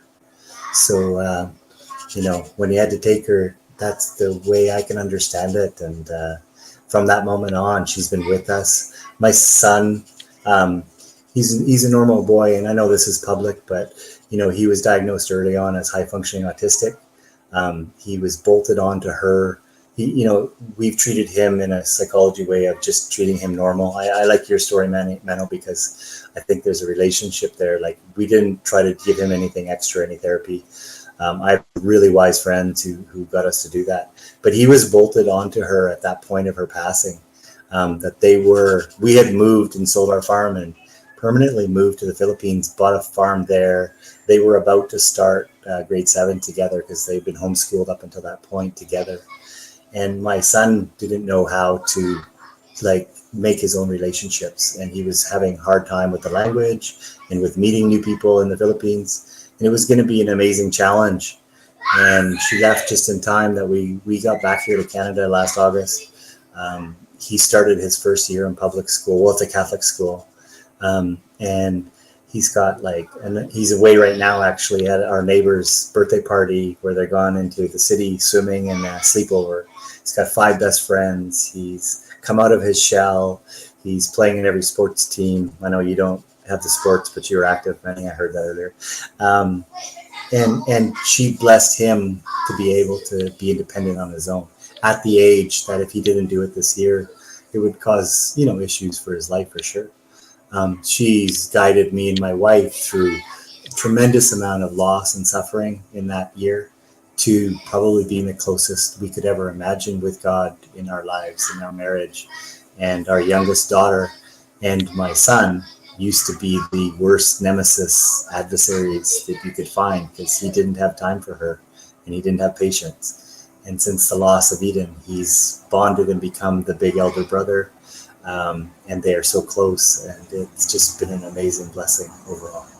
So she's still with us, and we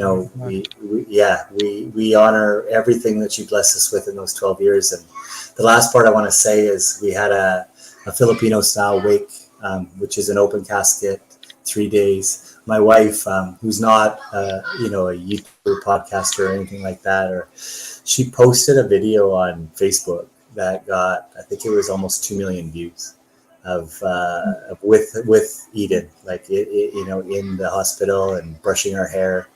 Facebook banned her because it was showing death. And yeah, but they do, and that's fine. So then she tried it again because she didn't want to, she wasn't ashamed, right? She wanted to show the love of a mother. It was titled the love of a mother to a daughter. And it was incredible, the outpouring. And during the wake that we did this, we had, I think, messages from over 4,000 people that had known Eden in the short life that she had because of our travels around the world, because of our large families, I think.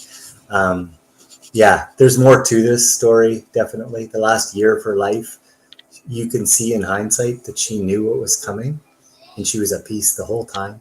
And the last week of her life, she cuddled with us on a couch before she passed. We didn't even know there was a sign yet. The first symptom that she had of leukemia was some bruising on her face. So I have some surgeon friends in the Philippines, and it's private there. So I immediately called them. They got her an appointment within 2 weeks, and she collapsed on the morning of the 13th day and never made it to the appointment. She never got through that night. So she didn't cause any trauma on her brother and sister. She just had to go back home, and that's where she is. We know she's with God in heaven. So. That last part was hard. Sorry, glory to God. She'll be in my prayer tonight for sure. Thanks for that. Yeah, thanks for sharing that, Kevin. That's a beautiful and tragic story. And we lost a child in our family, my sister's firstborn. So I know firsthand, like, it's all this sorrow mixed in with the joy of knowing the child. And I'm so happy that you have so many people around you that remember her. That's a great joy.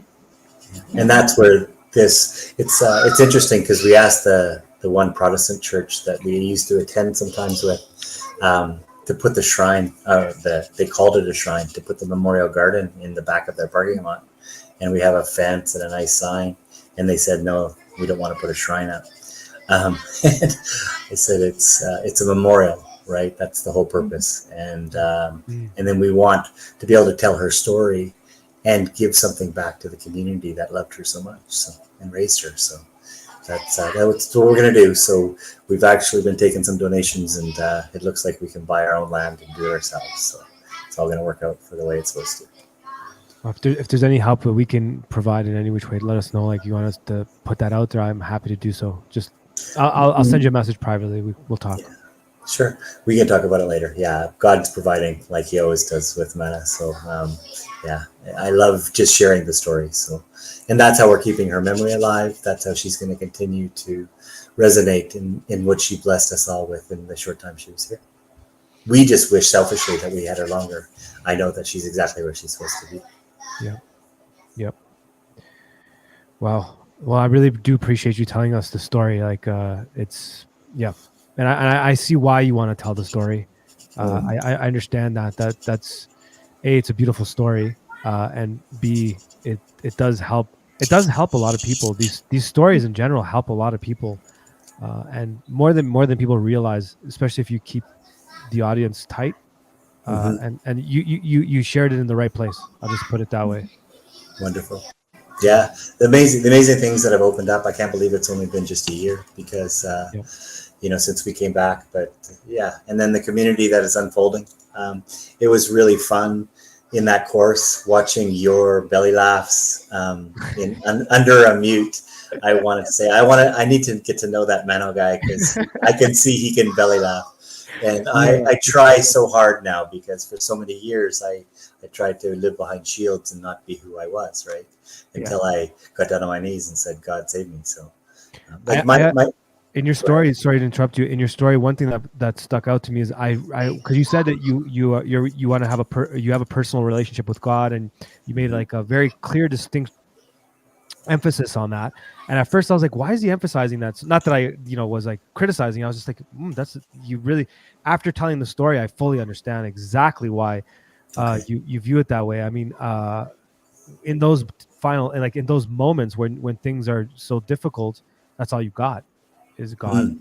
And it's funny how many times I've talked to atheists, or you've heard it from atheists, whatever, when poo is hitting the fan, or a situation is occurring, whether it's like something's going on, everyone seems to turn to God, and they look for that direct communication, plead, and if it's done correctly, it's like a form of repentance. It seems and I understand why you put it that way. Well, my personal testimony and story goes way back 25 years before that, because I'm a former alcoholic addict that, got down on my knees and asked God for help. And from that moment on, my life has ever changed.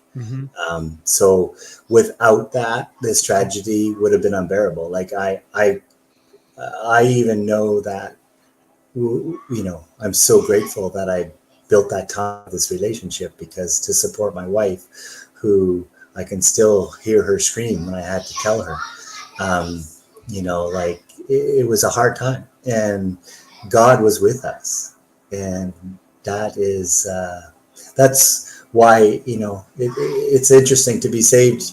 You can right till the end. I heard you say that again today, but why wait?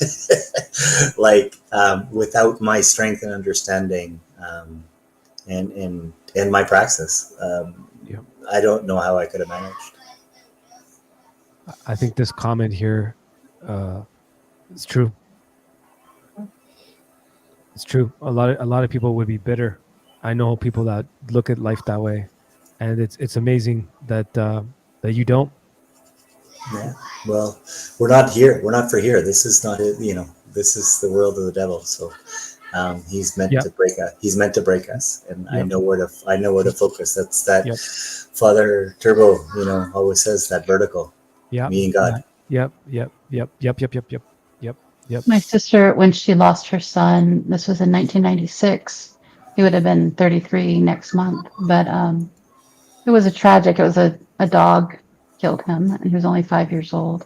It was very sudden and, upsetting, obviously. I had just become Orthodox, and my sister at that time didn't have any real faith in God. She's now Catholic, actually. She became Catholic about 10 years ago. And one of the things that really helped her process that and feel, the love of God was realizing that our Panagia, Our Lady Theotokos, she actually knows what that's like. Like, she lost her son.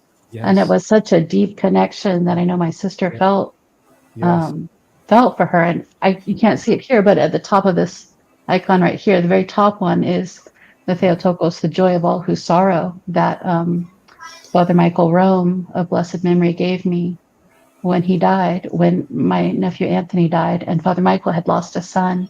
So I also feel like there's this connection that we all have if you've lost a child in your family, even though I was only the aunt. It's kind of a second mom to him, that we all know that pain and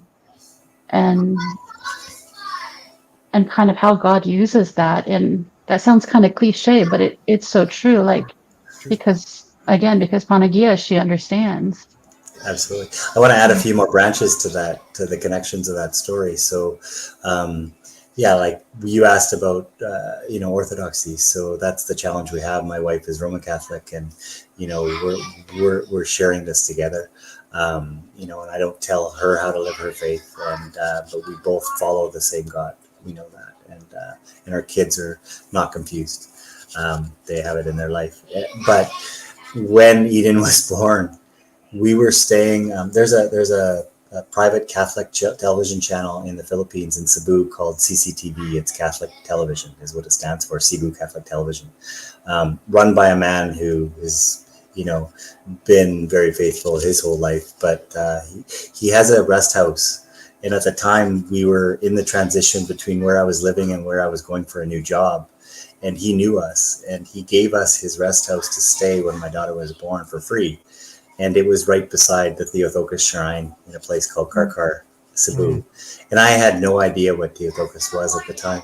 And so I would walk to the shrine before she was born and while she was born and every day. So, that she's been there with us ever since the beginning. We had a giant 200-foot maybe 100-foot Mother Mary shrine right there that, she was born under. And it's really, really important. And we all understand all that together. How it all happened. So.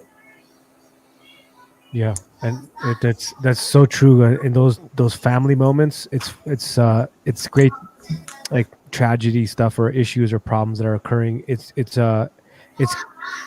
I maybe it's not odd. Obviously, for this audience, it wouldn't be odd. But when you pray to the Theotokos, you feel like this, like it is like the mom hug.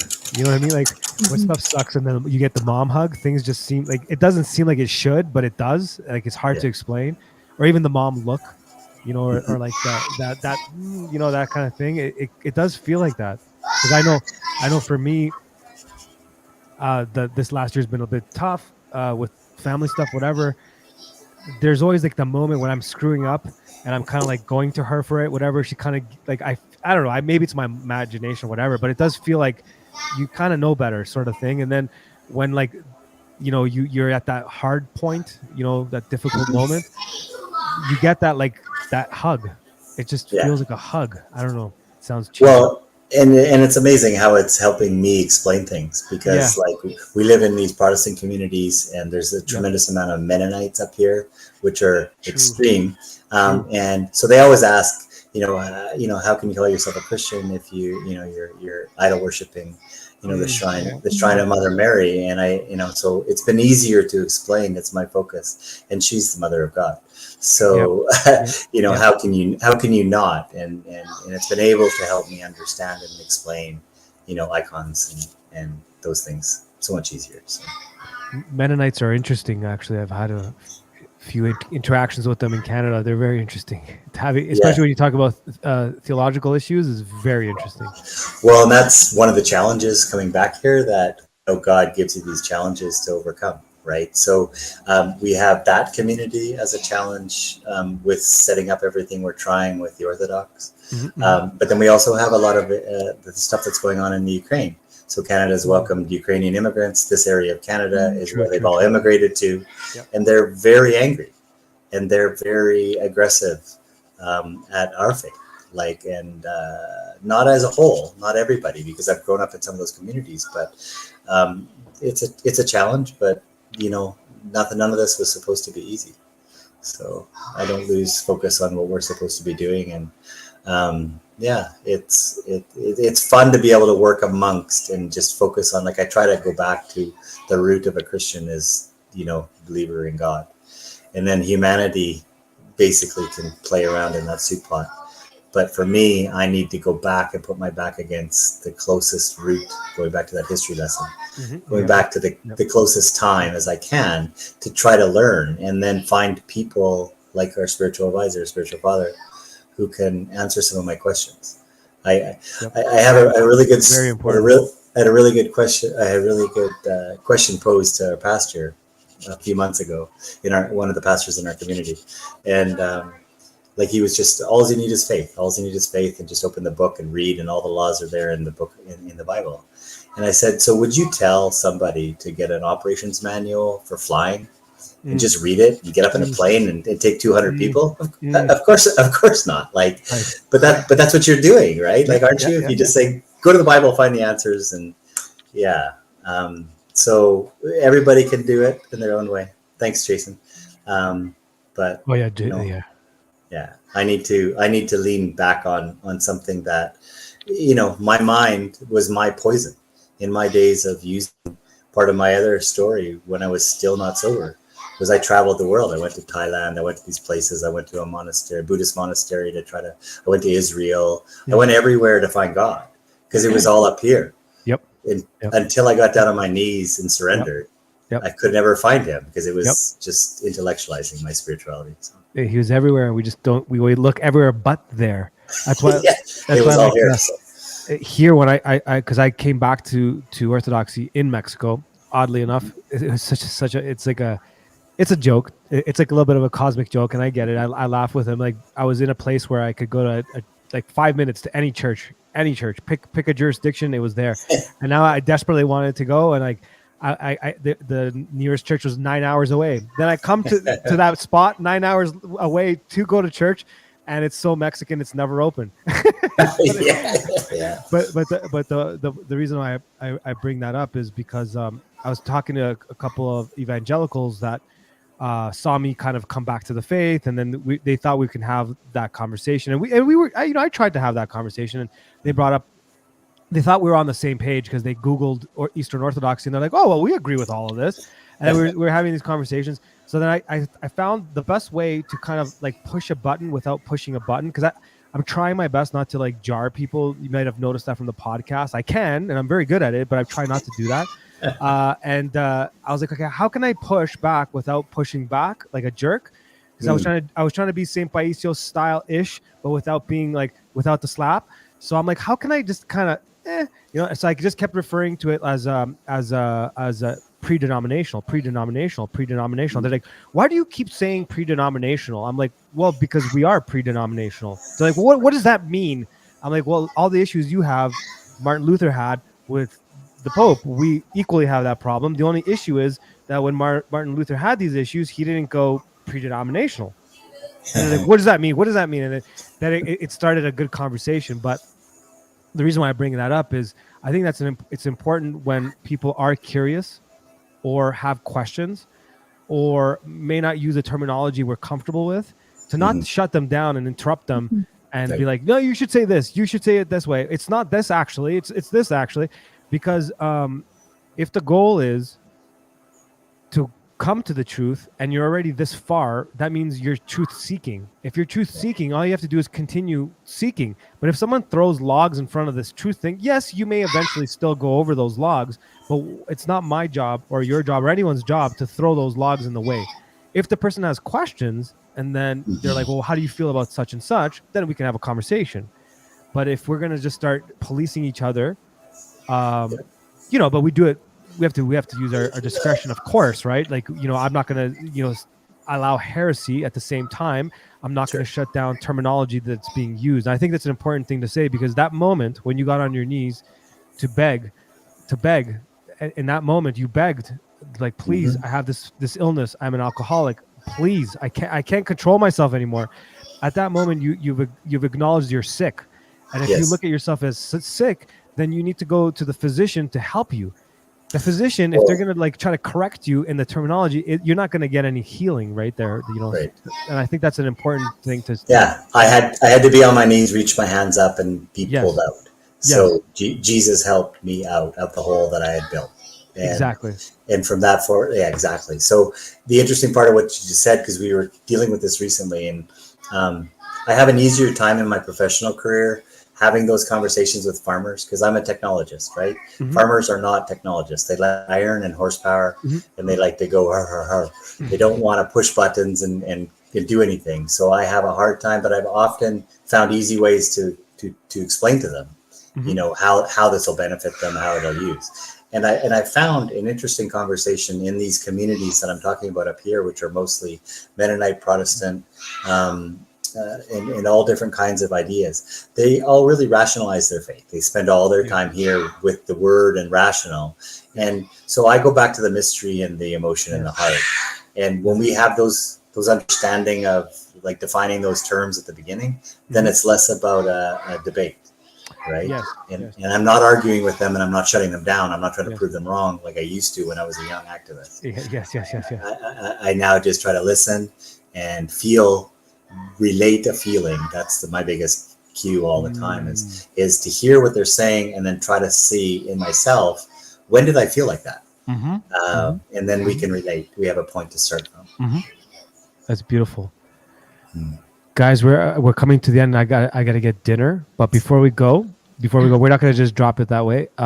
Please, anything you want to finish off with, take as long as you want. I'm not going to. That's why I said it now until because around 6 I definitely got to go. So feel free to say whatever you want. I'll throw one thing out about the Mennonites, because we have a Mennonite community here, and they're really nice people, and they do a lot of. They have a lot of small businesses, so a lot of the Orthodox people in our community use them for house building and things like that. But I did hear an interesting story. There was somebody locally that my friend knew who was trying to join the Mennonite church, and they ended up not joining. And they said the reason was that they just couldn't live the life. Because obviously, the Mennonites have these Mennonites have a dress code, with little scarf and certain dresses. And that really stuck with me, because I think maybe people sometimes feel like you have to perform at a certain level or God doesn't accept you. And I would think that they would look at us Orthodox, because we have a ton of rules, right? Like rules and then exceptions and details. But it's not about the rules, and it's just about your repentance and your love and getting up and keep repenting. So that just really struck with me. I would hate for anyone to walk away from the Orthodox Church because they feel like they couldn't do it. And I think that might actually happen quite a bit. It does. But it's all about living a life of repentance, and you're not going to do everything correct. You'll drive yourself crazy. Yep. So.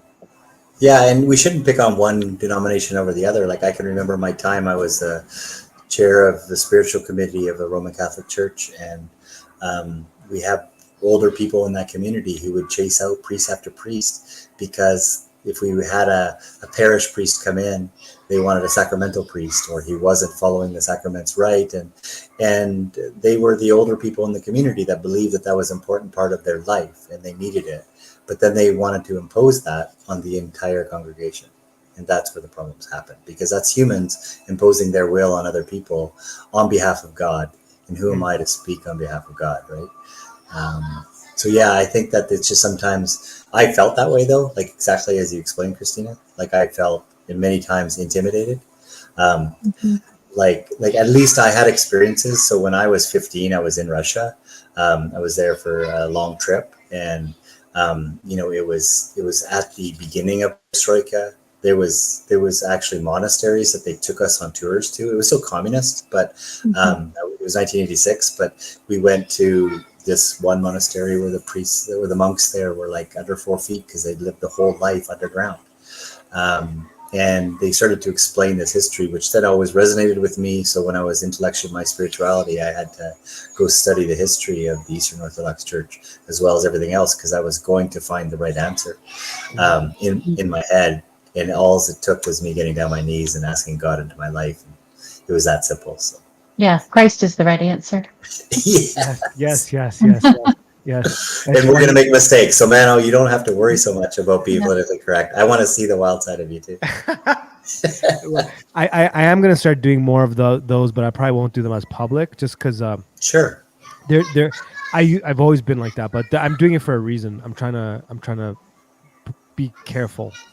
Like, I do want to push on some things, but I think you guys get what I'm saying. I think I get it. I completely get it. It's more our community I'm worried about than like stranger communities. Within our own community, there's enough blah blah blah, and I'm trying to avoid that as best as I can.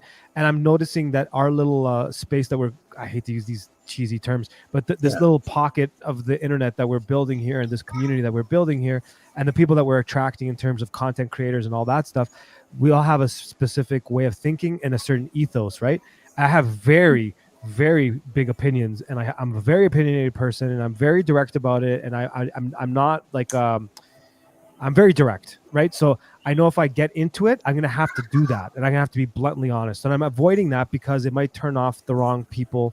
And in this little pocket, seems that all the little aspects of the Orthodox online world are present. An aspect of it is present, and I don't want to. Well, you know what I'm saying? Maybe that's where the Discord, if you haven't been using, could be a good place for some private rooms, because Christina said the same thing. Like when we really crack open this egg, I'm the same way. I'm not as good with words. That's why I really enjoy listening to Buck or listening to Cyprian from the Royal Path, or even Father Turbo. They seem to be so much more smooth around the edges. I'm still new enough that I'm rough, and I don't want to offend anybody either. But I do want to be completely open and honest, because that's the only way that I found God. And I have to stay. That's it. I have no problem offending people. I should stop using that term, because I think offense is important. Like, offending people is important.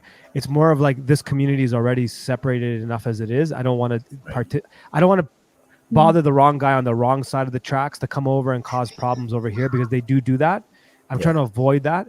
But I am starting this private sort of groups through Patreon and a few other things, where I'm going to have more open conversations to talk about community and a couple of like specific opinions that I have, that I know a lot of the names you mentioned also have. But there's some other people that are attached to some of those names that have different views, and if I express them in a particular way, I'll piss. You know what I'm saying? I'm also avoiding it right now.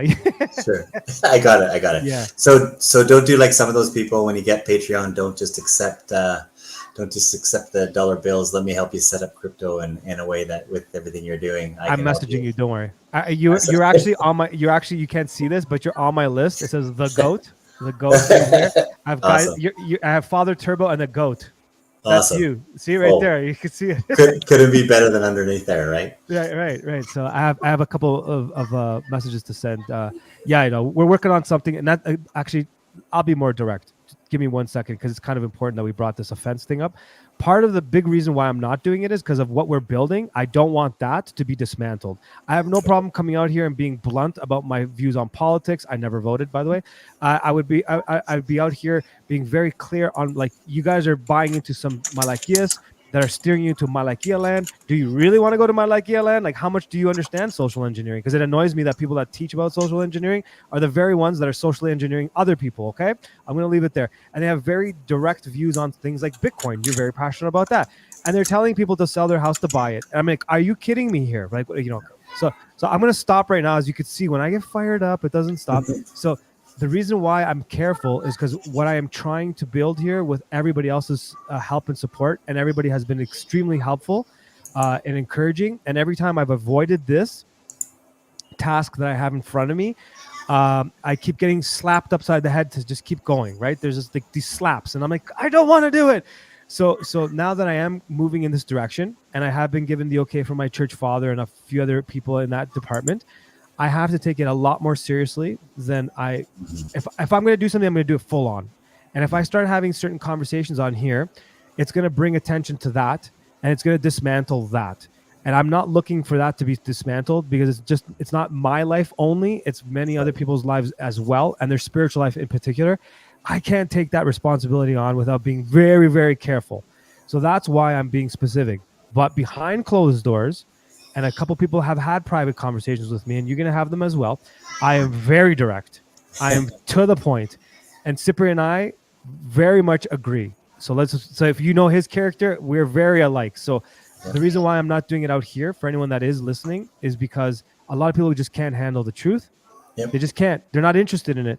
And a lot of people will dismantle something that they see, right?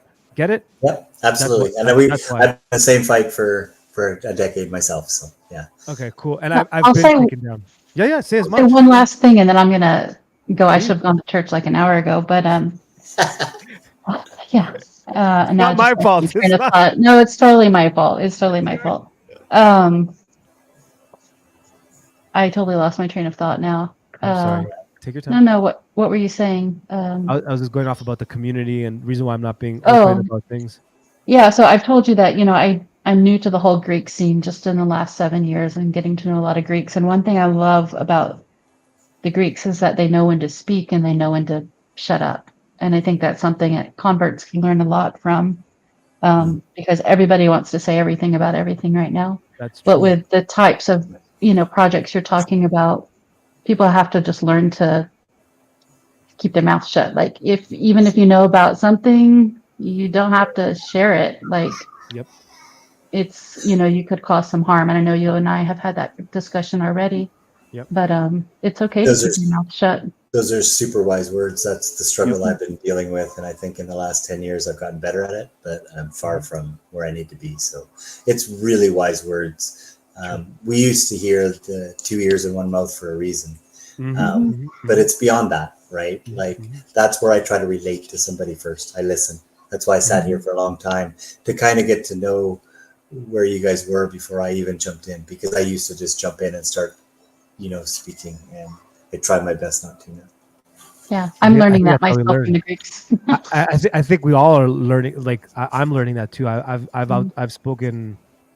Well, another thing about Greeks though is like if they're passionate about something, I'm sure a lot of other cultures are like this too. It's just the one I know best. We can't bite our tongue. So we do know some do know when to speak and some do know when to start quiet. But it's once it gets going that it's different rules. So that's why I stopped. Like you could see me even now. Like I just start getting further, and then I'm like, just stop. Do you want to say too much, please? And I just think of a couple of clergy in my mind, and they're like, so I'm like, okay. So I actually I'm gonna start putting his picture, a couple of them right here next to me. So when I start over speaking, he's gonna give me that look, I think. One of my best high school friends was Greek, and we used to get into so much trouble and have so much fun. George Zeros, and George and his dad had the restaurant, and the passions are there. And every wedding that I went to, and watching dishes break, and watching the honest, like that point. But like you say, when there was discussion going on, there was the younger generation, especially, were observant and quiet and listen. Oh yeah, and that's something. But I'm from a Scottish background and a Viking background, so we just all yell. Right. And so I have a lot to learn. Yes. Well, I think Christina alluded to it as well. It's the old ladies.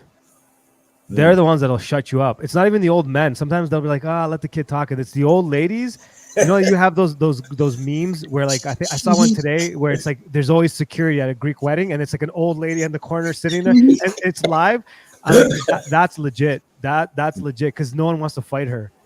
I've actually never heard of an old Greek man or old Russian man correcting somebody. Now that you say it, it's always been the yayas and the babas. Always.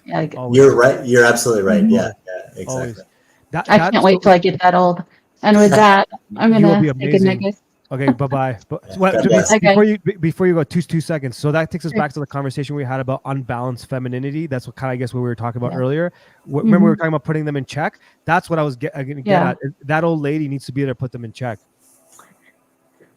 Yeah, and we're not engaging with them. That's the right. problem. They, they're not invited to the bridal showers, and that's why they do those that's stupid things. That's exactly why they're not invited. They wouldn't do it in front of. Yeah, that's for sure. No, they won't. You're gonna get a slap, man, for real. As Have you a great should. one, Christina. Thanks. Good night. Great to meet you, Adios. Kevin. Adios. God bless. Real quick before we go, Kev, honestly, you caught my attention too during the whole Bitcoin mystery school thing, and I've heard some cool things about you in general. Definitely, we need to talk. We talk. I think we're on very similar, similar pages, and I think we have pieces we both lack. Let's put it that way. Does that make sense? It absolutely does. Yes. That's awesome. Well, brother, I really enjoyed your story, and from my bottom of my heart, thank you for sharing it. The way we do things here on SOS, you probably listen to mostly the radio show and maybe not some of the podcast stuff, because there's the radio show, the podcast, and then this network that we're building. If you noticed, usually when it's the network and I'm interviewing stuff, I'm very quiet. I let my guests talk. When it's SOS radio, I just ramble and do my thing. But one thing you'll also notice is that you see reoccurring guests. We don't have them on once in a while and then like months later. So you'll definitely be back on is what I'm getting at. That'd be wonderful. Maybe I can. I use this term of the verbal truth. Truth has been a term that I've been trying to create in this space, where it's a way that I want to get to the message of the truth of an event or something that we're talking about, because I find the truth in the action, right? Yes. And so I'm going to try to start that up as a podcast myself. So maybe I can invite you there too, or plug it in somewhere into the network. Well, first of all, I'll explain more to you about the network when we get a chance. But that's what we're trying to do, is we're trying to help develop. So we're trying to build like a network / content creation record label ish sort of thing. I'll explain to you a bit more. Nobody owns your masters. Nobody owns your copyrights. It's none of that, and we help support. We help develop in some cases, and we'll talk more. We'll definitely talk more really soon. Actually, I'm going to send you a message now. And then we'll set up a conversation to do this proper, to do it right. Cool? For sure. Absolutely. I look forward to it. All right, brother. Have yourself a great day. God bless everybody. Adios. All right, my dear friends. This was the very first time we've done this. Definitely going to do it again. I really enjoy it. Convos with the Mano. I'll open it up so that you guys can come back on. Anyone that was on here and asked about Cyprian's back, you guys are still thugging it out. Yeah, just for a second, we're shutting it down right now. There was no spurging. I remember earlier, Slowboy Whiteboard made a comment about it's a panel. I agree with her. It is a panel, but there could be panels where they're spurging out, and I thought that's not really helpful. Or there's ones where it's like the old school, like a real panel where it's a bunch of people sharing ideas, having conversation. It was completely off the cuff. I didn't really have anything planned in terms of topics, and that's exactly what happened. For the ladies out there, Christina makes a good point. Christina and I have talked about it off the air, that we want to put together panels with the ladies getting more involved. I have a particular idea I'd love to do for a Board No More episode. So if there's any ladies out there, before I push, which I'll be sending some messages. Before I do that, you're free to just come out and say, hey, I'd like to be on this panel. I could tell you more about it later. For the gentlemen that want to jump on or a mixed whatever panel, like, don't worry, there'll be more of these.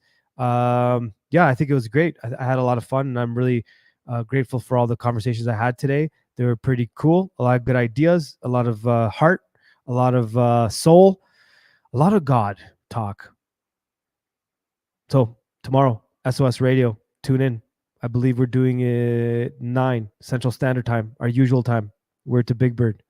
Adios, my dear friends. Thank you guys for tuning in. Have a great night.